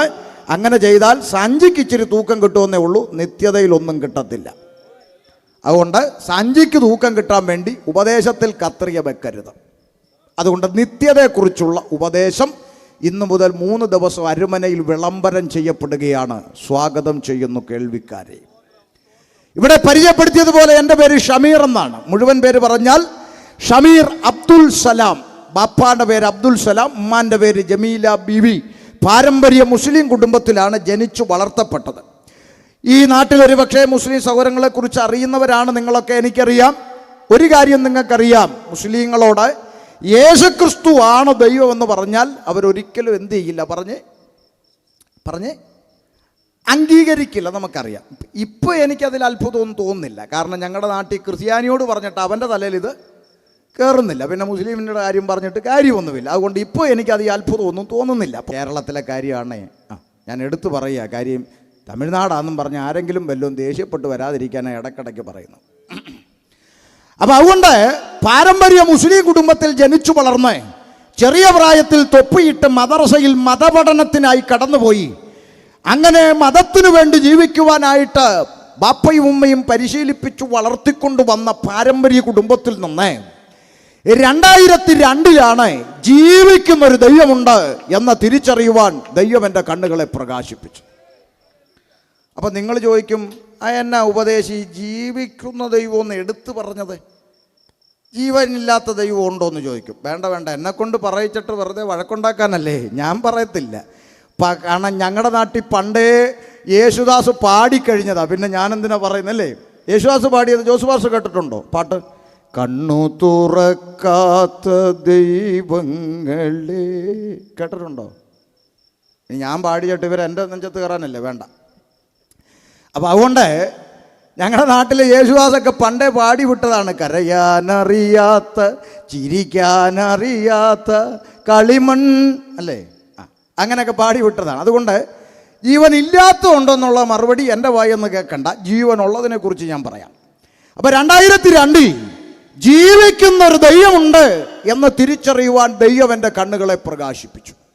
2002 വിശുദ്ധ ബൈബിൾ നെഞ്ചോട് ചേർത്ത് പിടിച്ചുകൊണ്ട് യേശുക്രിസ്തുവിൽ വിശ്വസിച്ച് ഞാൻ ഇറങ്ങിത്തിരിച്ചപ്പോൾ കുടുംബത്തിൻ്റെ അകത്ത് ഏറ്റവും കൂടുതൽ എതിർത്ത ഒരാൾ എൻ്റെ മാതാവ്, എൻ്റെ അമ്മ ജമീല ബീവി എതിർത്തു. ഇനി എന്തെല്ലാം ഈ കുടുംബത്തിൽ വരുവോ എൻ്റെ പടച്ചവനെ എന്നും പറഞ്ഞ് ബഹളമുണ്ടാക്കി ബൈബിൾ എടുത്ത് കട്ടിലിൻ്റെ അടിയിലോട്ട് ഒറ്റ ഏറ് വെച്ചു കൊടുത്ത എൻ്റെ ഉമ്മ ഇന്ന് ഈ വേദപുസ്തകം ഉയർത്തിപ്പിടിച്ചു തെരുക്കോണിൽ നിന്നുകൊണ്ട് എൻ്റെ മാതാവ് വിളിച്ചു പറയും, യേശുവല്ലാതെ മറ്റൊരുത്തനിലും രക്ഷയില്ല. അങ്ങനെ പറയുവാൻ ജീവിതത്തിൻ്റെ ചരിത്രം മാറ്റിമറിച്ച ദൈവമാണ് യേശു ക്രിസ്തു. അതുകൊണ്ട് ഞാൻ ദൈവമക്കളോട് ഇങ്ങനെ പറയാം, ഈ സുവിശേഷത്തെ ഏറ്റവും കൂടുതൽ എതിർക്കുന്നവനെ ഓർത്ത് സ്തോത്രം ചെയ്തോണം. അവനാണ് നാളെ ബൈബിളും പിടിച്ചുകൊണ്ട് അടുത്ത പ്രസംഗകനായിട്ട് അരമനയിൽ എഴുന്നേക്കാൻ പോകുന്നത്. അതൊരു ദൂതായിട്ട് അങ്ങ് ഏറ്റെടുത്തു. ആമേൻ. കാര്യം ഞാൻ കോട്ടയം ജില്ലയിൽ കാനമെന്ന് പറഞ്ഞ സ്ഥലത്ത് പ്രസംഗിക്കാൻ പോയി ഈ കഴിഞ്ഞ ചില നാളുകൾക്ക് മുമ്പ്. അവിടെ പ്രസംഗം കഴിഞ്ഞ് രാത്രി ഭക്ഷണം കഴിച്ചുകൊണ്ട് ഇരിക്കുമ്പോൾ ഒരു താടിയൊക്കെ വെച്ച് നല്ലൊരു യുവകോമളനായ ചെറുപ്പക്കാരൻ എന്നെ പരിചയപ്പെടാൻ വന്നു, അടുത്ത് വന്നു. പാസ്റ്ററെ ഒന്ന് പരിചയപ്പെടാൻ വന്നതാ, സന്തോഷം. എന്നെ വല്ല പരിചയം തോന്നുന്നുണ്ടോ? ഞാൻ പറഞ്ഞു ഇല്ല, പരിചയം തോന്നുന്നില്ല, പരിചയപ്പെടുത്താമോ? ഉടനെ അദ്ദേഹം പറഞ്ഞു പരിചയപ്പെടുത്താം. ചില വർഷങ്ങൾക്ക് മുമ്പ് റാന്നി പട്ടണത്തിൽ സുവിശേഷം അറിയിക്കാൻ വന്ന ഒരു ദൈവദാസന്റെ കയ്യിൽ നിന്ന് ബൈബിൾ പിടിച്ചു വാങ്ങി പാലത്തിൻ്റെ മുകളിലിട്ട ബൈബിൾ കത്തിച്ച ഒരു സംഭവം കേട്ടിട്ടുണ്ടോ എന്ന് ചോദിച്ചു. ഞാൻ പറഞ്ഞു അങ്ങനെ പറഞ്ഞ് കേട്ടിട്ടുണ്ട്. അതിനുശേഷം ആ പാലം തകർന്നുപോയി. ഒരാഴ്ച പിന്നിട്ടപ്പോൾ പാലം തകർന്നുപോയി. ഇപ്പം പുതിയ പാലമാണ് റാന്നിയിലുള്ളത്. ഞാൻ പറഞ്ഞു പുതിയ പാലം എനിക്കറിയാം, ഞാൻ അതിലൂടെ പോയിട്ടുണ്ട്. തകർന്നു പോയത് ഇതുകൊണ്ടാണെന്നൊന്നും ഞാൻ പറയുന്നുമില്ല, പക്ഷെ തകർന്നു. അപ്പം അങ്ങനെ കേട്ടിട്ടുണ്ടോ? ഞാൻ പറഞ്ഞു ഉണ്ട്. എന്നാൽ അന്ന് ബൈബിള് കത്തിച്ചയാൾ ഞാനാ, ഇപ്പം ഞാനത് ചുമക്കുവാണെന്ന്. Praise the Lord. ഈ പുസ്തകത്തിലെ ദൈവത്തിൻ്റെ പ്രതിഷേധം അങ്ങനെ. അതുകൊണ്ട് അരുമനയോട് ഞാൻ ഇങ്ങനെ പറയാം, ഭൂമിയിൽ കൊട്ടേഷൻകാരില്ലാത്തൊരു ദൈവമുണ്ടെങ്കിൽ അത് യേശുക്രിസ്തുവാണ്. ആർക്കും യേശുവിനെ എന്തും പറയാം, ബൈബിള് വലിച്ച് കീറാം, ഇതിൻ്റെ അകത്ത് കയറി വേണമെങ്കിൽ ഉപദേശിമാരെ തല്ലാം. അതിൻ്റെ പേരിൽ നാളെ ട്രാൻസ്പോർട്ടിന് കല്ലെറിയത്തില്ല, നാളെ ഹർത്താലില്ല, മുണ്ടും മടക്കി കുത്തി തെറി വിളിക്കത്തില്ല, സമരത്തിന് കൊടി പിടിച്ചിറങ്ങത്തില്ല. കാരണം ഈ ദൈവത്തെ ആരെങ്കിലും എന്തെങ്കിലും പറഞ്ഞാൽ അവൻ്റെ കാര്യം നോക്കാൻ കഴിവുള്ള ദൈവത്തെയാണ് ഇവിടെ പ്രസംഗിക്കുന്നത്. അല്ലാതെ ലോകത്തിൽ കൊട്ടേഷൻ സംഘമുള്ള ദൈവമുണ്ട്, എന്നെ പറഞ്ഞ കേട്ടോടാ പോയി അടിയടാ എന്ന് പറയുന്ന അങ്ങനെ ഭൂമിയിൽ കൊട്ടേഷൻ സംഘമുള്ള ദൈവമല്ല യേശുക്രിസ്തു. ഭൂമിയിൽ കൊട്ടേഷൻ സംഘമില്ലാത്ത ഒരേ ഒരു ദൈവം ഇന്ന് രാത്രി ഷമീർ പ്രസംഗിക്കുന്ന യേശുക്രിസ്തുവാണ്. അതുകൊണ്ട് ഞാൻ പറയാം, യേശുക്രിസ്തുവിൻ്റെ പ്രതിഷേധം ഇങ്ങനെയാ, ഇത് എതിർക്കുന്നവൻ ഇത് ചുമക്കും. അതുകൊണ്ട് ഈ സുവിശേഷ യോഗത്തെ ഇവിടെ ആരെങ്കിലും ഇവിടെ അങ്ങനെ തമിഴ്നാട്ടിലൊന്നും എതിർക്കുന്നവരില്ല. കേരളത്തിലൊക്കെ ചില അണ്ണന്മാർക്കൊക്കെ എതിർപ്പുണ്ടായി, ഇവിടെ പിന്നെ അങ്ങനൊന്നുമില്ല എന്നാണ് എൻ്റെ വിശ്വാസം. അപ്പം അതുകൊണ്ട് എതിർക്കുന്നവരുണ്ടെങ്കിൽ ഓർത്തോണം, നാളെ അവനാണ് ഇവിടുത്തെ അടുത്ത പ്രസംഗകൻ. അതാണ് ഈ പുസ്തകത്തിൻ്റെ പ്രതിഷേധം. എൻ്റെ മാതാവ് ബൈബിൾ എടുത്തു വലിച്ചെറിഞ്ഞുകൊണ്ട് ഈ മുസ്ലിം സമുദായത്തിൽ നിന്ന് യേശുക്രിസ്തുവിൻ്റെ പിന്നാലെ പോയോ എന്നൊക്കെ ചോദിച്ച് ബഹളമുണ്ടാക്കി. ഇന്ന് ഈ 2023 ഈ അവസാന മാസത്തിൽ നിന്നുകൊണ്ട് പറയട്ടെ, ഇന്ന് എൻ്റെ ഉമ്മയും 2 പെങ്ങന്മാരും അമ്മയുടെ ചേട്ടത്തി വല്യമ്മയും എൻ്റെ ഭാര്യയും മക്കളും അടക്കം എല്ലാവരും യേശുക്രിസ്തുവിനെ ദൈവമായി വിശ്വസിക്കുകയും ആരാധിക്കുകയും ചെയ്യുന്നു എന്നുള്ളത് അഭിമാനത്തോടെ വിളംബരം ചെയ്യുകയാണ്. ആമേൻ. അങ്ങനെ 2002 ഈ ബൈബിൾ എൻ്റെ കരങ്ങളിലേക്ക് വരുന്നു. അങ്ങനെ വന്നു, ഞാനിത് വായിക്കാൻ തുടങ്ങി. എന്തിനാണ് വായിക്കുന്നത്? ആരെങ്കിലും നിർബന്ധിച്ചിട്ടാണ് നിങ്ങളെ പള്ളിയിലേക്ക് കൊണ്ടുപോയതെന്ന് ആരും പറയാതിരിക്കാൻ വേണ്ടി ബൈബിൾ വായിക്കാൻ തുടങ്ങി. കാരണം ഇന്ന് നമ്മുടെ നാട്ടിൽ പല ആളുകളും ഇതിന് പല പേരായിട്ടിരിക്കുന്നത്. സുവിശേഷ യോഗത്തെ ചില ആളുകൾ വിളിക്കുന്നത് മതം മാറ്റമെന്നാണ്. എന്താണ് മതം മാറ്റമെന്നാണ്? ചില ആളുകൾ ഇതിനെ പറയുന്നത്. പാവം അറിവില്ലാത്തതുകൊണ്ട് പറയുന്നതാണ്. നമ്മൾ ക്ഷമിക്കുക, ദൈവത്തോട് അദ്ദേഹത്തിന് വേണ്ടി പ്രാർത്ഥിക്കുക. കാരണം മതം മാറ്റം എന്നാണ് ചില ആളുകൾ പറയുന്നത്. ഞങ്ങളുടെ നാട്ടിൽ, കേരളത്തിൽ ഒരിക്കൽ ഒരു ചേച്ചി പറഞ്ഞു, പെന്തിക്കോസുകാർ 500 രൂപയും കഞ്ഞിയും പയറും കൊടുത്ത് ഞങ്ങളുടെ ആളുകളെ മതം മാറ്റുന്നു എന്ന്. അപ്പം ഞാൻ പറഞ്ഞു, അങ്ങനെയാണെങ്കിൽ ചേച്ചി 1000 രൂപയും ചിക്കൻ ഫ്രൈയും കൊടുത്ത് തിരിച്ചു കൊണ്ടുപോയിക്കോളാൻ പറഞ്ഞു. സിമ്പിളല്ലേ? വഴക്ക് വേണ്ടല്ലോ. വേണ്ട. 500 രൂപയും കഞ്ഞിയും പയറും കൊടുത്ത് ഞങ്ങൾ ആരെങ്കിലും ഇങ്ങോട്ട് കൊണ്ടുവരുന്നെങ്കിൽ നിങ്ങളൊരു 1000 രൂപയും ഒരു കോഴി, അല്ലേ, ജംഗ്ഷനിൽ കണ്ടിട്ടില്ലേ നരകത്തിലെ കോഴി, കമ്പിക്കകത്ത് തീക്കകത്ത് കിടന്ന് കറങ്ങുന്ന കണ്ടിട്ടില്ലേ നരകത്തിലെ കോഴി? അപ്പം ചിരിക്കൊന്നും വേണ്ട, നരകത്തിൽ പോകുന്നവനല്ല ഇതുപോലെ കിടന്ന് കറങ്ങുമെന്നാണ് പറഞ്ഞത്. പിന്നെ ഇതിലേക്കൂടെയൊക്കെ കുത്തി കയറ്റുമെന്നുള്ളത് തമ്പുരാൻ തീരുമാനിച്ചോളൂ. അവിടെ കെടാത്ത തീ എന്നാണ് എഴുതി വെച്ചേക്കുന്നല്ലേ? കെടാത്ത തീ. അപ്പം അതിൻ്റെ അകത്ത് ഇങ്ങനെ കിടന്ന് കറങ്ങും. അത് ഇടയ്ക്കിടയ്ക്കൊന്ന് ഓർപ്പിക്കാനായില്ല വഴിയിലൊക്കെ കുത്തി വെച്ചേക്കുന്നത്. അപ്പം അതുകൊണ്ട് 500 രൂപയും കഞ്ഞിയും പയറും കൊടുത്ത് ആരെങ്കിലും മതം മാറ്റുന്നു എന്നൊക്കെ ആക്ഷേപമുള്ളവർ വല്ലതും തമിഴ്നാട്ടിലുണ്ടെങ്കിൽ സിമ്പിളാണ് ചേട്ടാ, ഞാൻ പറഞ്ഞ വഴി 1000 രൂപയും ചിക്കൻ ഫ്രൈയും കൊടുത്ത് അവരെ തിരിച്ചങ്ങ് കൊണ്ടുപോവുക. വഴക്കും ബഹളമൊന്നും വേണ്ട, നമ്മൾ മനുഷ്യന്മാരല്ലേ. ഇനിയിപ്പോൾ ഈ ഗ്രൗണ്ടിൽ നിന്ന് 4 എണ്ണത്തെ കോഴിയും കാണിച്ച് കൊണ്ടുപോകാൻ പറ്റുമെങ്കിൽ ഇതിൽ നിന്നും പൊക്കോ പക്ഷേ പൊക്കോട്ടെ, അല്ലേ? എതിർപ്പുണ്ടോ? പോകുന്നവർ പൊക്കോട്ടെ, അല്ലേ? കഞ്ഞിക്കും പയറിനും വന്നവർ തിരിച്ച് പൊക്കോട്ടെ. അങ്ങനെ പോയാൽ ഒരു ന്യൂനപക്ഷം ഇതിൻ്റെ അകത്ത് ശേഷിക്കും. അറിയാമോ? ഒരു ന്യൂനപക്ഷം ഇതിൻ്റെ അകത്ത് ഈ കസേര ശേഷിക്കും. അവരുടെ കഴുത്തേൽ ഒരു വിച്ചാത്തി വെച്ചിട്ട് പറയണം, യേശുവിനെ തള്ളിപ്പറയാൻ പറഞ്ഞാൽ അറുത്തിടുന്ന കഴുത്ത് നിലത്ത് കിടന്ന് 2 മിനിറ്റ് പ്രസംഗിക്കും, മറ്റൊരുത്തനിലും രക്ഷയില്ല. മാനവരാശിക്ക് രക്ഷ പ്രാപിപ്പാൻ ആകാശത്തിന്റെ കീഴിൽ മനുഷ്യരുടെ ഇടയിൽ യേശുക്രിസ്തു എന്ന ഏക സത്യ നിത്യ ദൈവമല്ലാതെ മറ്റൊരു രക്ഷയില്ലെന്ന് 2 മിനിറ്റ് പ്രസംഗിച്ചിട്ടേ തല അവിടെ അവസാനിക്കത്തുള്ളൂ. അവനാണ് നിത്യജീവന് വേണ്ടി വിളിക്കപ്പെട്ടവൻ. ആമേൻ. അതുകൊണ്ട് ആമേൻ, ബൈബിൾ വായിക്കാൻ തുടങ്ങി 2002. എന്തിന്? ആരെങ്കിലും ചോദിച്ചാൽ എന്തിന് നീ പെന്തിക്കോസിൽ തുള്ളാൻ പോയി എന്ന് ചോദിച്ചാൽ മറുപടി പറയാൻ, പാസ്റ്റർ എൻ്റെ വീട്ടിൽ വന്ന് എന്നെ നിർബന്ധിച്ചു കൊണ്ടുപോയതല്ല എന്ന് പറയാൻ വേണ്ടി ബൈബിൾ വായിക്കാൻ തുടങ്ങി. വായിക്കും തോറും ഈ പുസ്തകം നെഞ്ചോട് ചേർത്ത് പിടിക്കാൻ ഷമീർ അബ്ദുൽ സലാമിന് അഭിമാനം തോന്നിയെന്ന് ഇന്ന് രാത്രി അരമനയോട് വിളംബരം ചെയ്യുക. ചോദിക്കാം, എന്താടോ തനിക്കിത്ര പ്രത്യേകത തോന്നിയത് ഈ പുസ്തകത്തിലെന്ന് ചോദിക്കാം. മറുപടി പറയാം. ഈ ബൈബിൾ നെഞ്ചോട് ചേർത്ത് പിടിക്കാൻ ഷമീറിനെ പ്രേരിപ്പിച്ച ഒന്നാമത്തെ ഘടകം എന്താണെന്ന് ആമേൻ അഭിമാനത്തോടെ ബൈബിൾ ഉയർത്തിപ്പിടിച്ച് ഈ ദേശത്തോട് ഞാൻ പറയാം. ഈ പുസ്തകം ചേർത്ത് പിടിക്കാൻ എന്നെ പ്രേരിപ്പിച്ച ഒന്നാമത്തെ ഘടകം എന്ന് പറയുന്നത് ഈ പുസ്തകത്തിൽ ഒരൊറ്റ സ്ഥലത്ത് പോലും മതം പഠിപ്പിക്കുന്നില്ല എന്നുള്ളതാണ്. ആമേൻ. സുവിശേഷ യോഗം നടത്തുമ്പം പല ആളുകൾക്കും പേടിയുണ്ട്, മതത്തെക്കുറിച്ച് പറയുമോന്ന്. അതുകൊണ്ട് മതത്തെക്കുറിച്ച് പറയത്തില്ലെന്ന് പൊലിച്ചുമാമന്മാരോട് ഒപ്പിട്ട് കൊടുക്കണമെന്നൊക്കെ പറയും. എടോ പൊലിച്ചുമാമ, ഇത് മതത്തിൻ്റെ പ്രസംഗമല്ലടോ. ഈ പുസ്തകത്തിലൊരൊറ്റ സ്ഥലത്ത് പോലും മതം പഠിപ്പിക്കുന്നില്ല. നാളെയും മറ്റന്നാളും ഷമീർ ഇവിടെ ഉണ്ട്.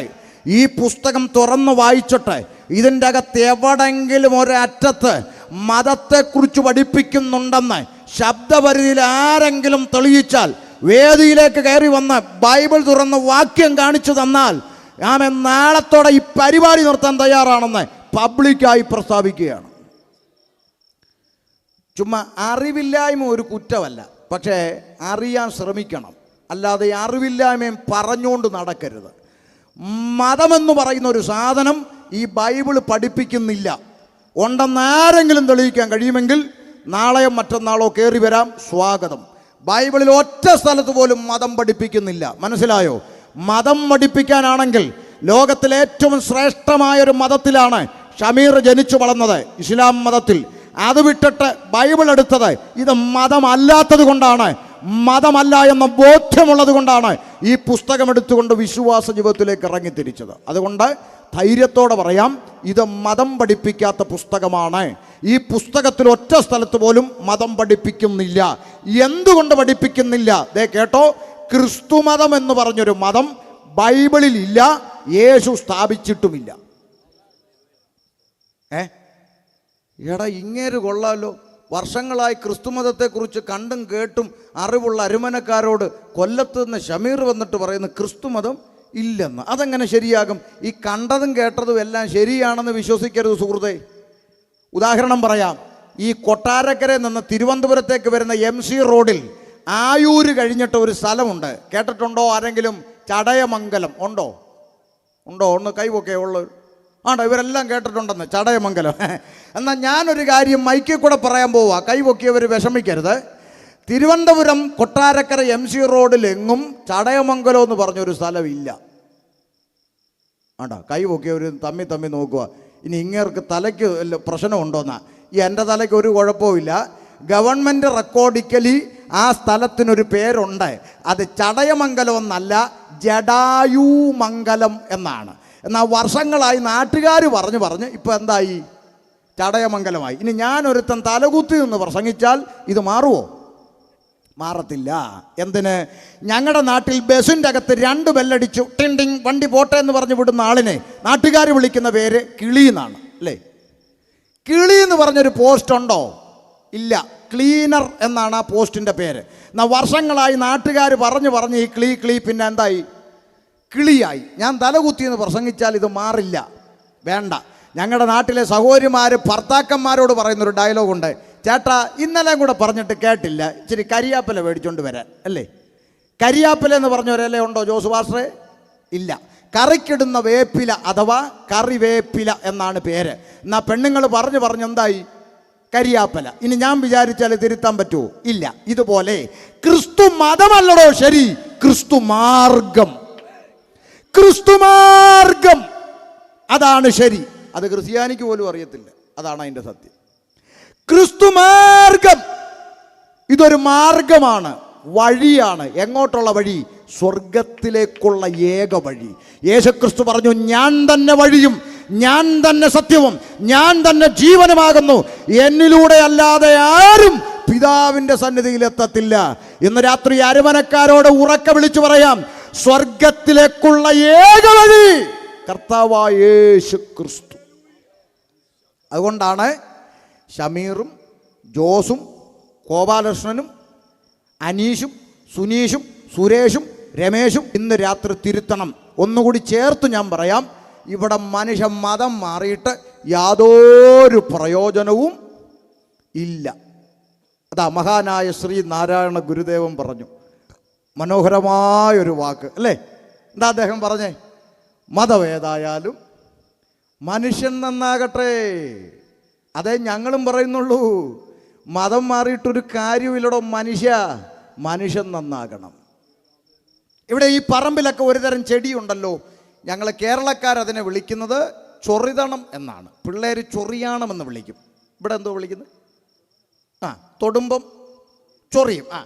അപ്പം ഇതിനെ അങ്ങനെ വിളിക്കാനുള്ള കാരണം എന്താ? ഇതിനൊരു സ്വഭാവമുണ്ട്, ഇതിൻ്റെ മേത്ത് ആര് തട്ടിയാലും ചൊറിയും. അതുകൊണ്ടാണ് ഇതിനെ അങ്ങനെ വിളിക്കുന്നത്. ഈ ചൊറിതണത്തെ പറമ്പിൽ നിന്ന് വേരോടിളക്കിയെടുത്ത് വീട്ടിൻ്റെ ഫ്രണ്ട് ഹോളിൽ ചില്ലിട്ട ഷോക്കേഴ്സിൽ AC റൂമിൽ കൊണ്ടുവച്ചാലും ചൊറിയണം. എന്ത് ചെയ്യും പാസ്റ്ററെ? ചൊറിയും, അല്ലേ? അപ്പം സ്ഥലം മാറിയിട്ട് കാര്യമില്ല. എന്നാൽ നമുക്കൊരു കാര്യം ചെയ്യാം, പേര് മാറ്റാം. ചൊറിതണത്തിൻ്റെ ഇലയിൽ ഒരു സ്റ്റിക്കറിൻ്റെ അകത്ത് മണിക്കുട്ടി എന്നെഴുതി ഒട്ടിച്ചു വെക്കാം. എന്നാലും ചൊറിയണം. എന്ത് ചെയ്യും? അപ്പം പേര് മാറിയാലും സ്ഥലം മാറിയാലും സ്വഭാവം മാറിയില്ലെങ്കിൽ ചൊറിയും. തല കയറിയോ വല്ലോ? ഡെയിലി 2 കുപ്പി വെള്ളമടിക്കുന്ന നാരായണൻകുട്ടിയെ ക്രിസ്ത്യാനി പിടിച്ച് വെള്ളത്തിൽ മുക്കി ജോസഫ് കുട്ടിയാക്കി. നാരായണനായപ്പോഴും അടിക്കും 2 കുപ്പി, ജോസഫായപ്പോഴും അടിക്കും 2 കുപ്പി. വല്ല കാര്യം ഉണ്ടോടോ മനുഷ്യ? അതുകൊണ്ട് ഞങ്ങളിവിടെ പറയുന്നത് മതം മാറുവോ, സർട്ടിഫിക്കറ്റ് മാറുവോ, പേര് മാറുവോ ഒന്നുമല്ല. ഇന്നലെ വരെ ജീവിച്ച നിൻ്റെ ജീവിതം മാറണം. ഇന്നലെ വരെ ജീവിച്ച സ്വഭാവം മാറണം. സകല മനുഷ്യരെയും ഒന്നുപോലെ കാണാൻ, ഒന്നുപോലെ സ്നേഹിക്കാൻ, ചേർത്ത് പിടിച്ച് സ്നേഹിക്കാൻ കഴിയുന്ന മനസ്സിൻ്റെ ഉടമയായി നീ മാറണം. അതാണ് ഞങ്ങൾ വിളംബരം ചെയ്യുന്ന സുവിശേഷം. അങ്ങനെ മാറുന്നത് ചില അണ്ണന്മാർക്ക് ഇഷ്ടമല്ല. എന്തുകൊണ്ടാണ്? അങ്ങനെ കള്ളു കുടിക്കാതായാൽ ബിവറേജുകാർ ബുദ്ധിമുട്ടിലാകും, അല്ലേ? ആമേൻ. അടിയുണ്ടാക്കാതിരുന്നാൽ രാഷ്ട്രീയക്കാർ ബുദ്ധിമുട്ടിലാകും, അല്ലേ? അങ്ങനെ പല ആളുകളും പല സ്വഭാവങ്ങളും വിട്ടുകഴിഞ്ഞാൽ ഇവിടെയുള്ള പല സംഘടനക്കാർക്കും പട്ടിണിയാവും. അതുകൊണ്ട് നന്നാകാൻ ഒരുത്തനും സമ്മതിക്കുകയില്ല. ഞാനിത് എൻ്റെ അനുഭവം കൂടെ ചേർത്താ പറഞ്ഞത്. ഇന്നേക്ക് 21 വർഷങ്ങൾക്ക് മുമ്പ് കൂട്ടുകാരുമായി ഇതുപോലുള്ള സന്ധ്യാസമയങ്ങളിൽ ഷമീറിൻ്റെ ജോലി എന്താ?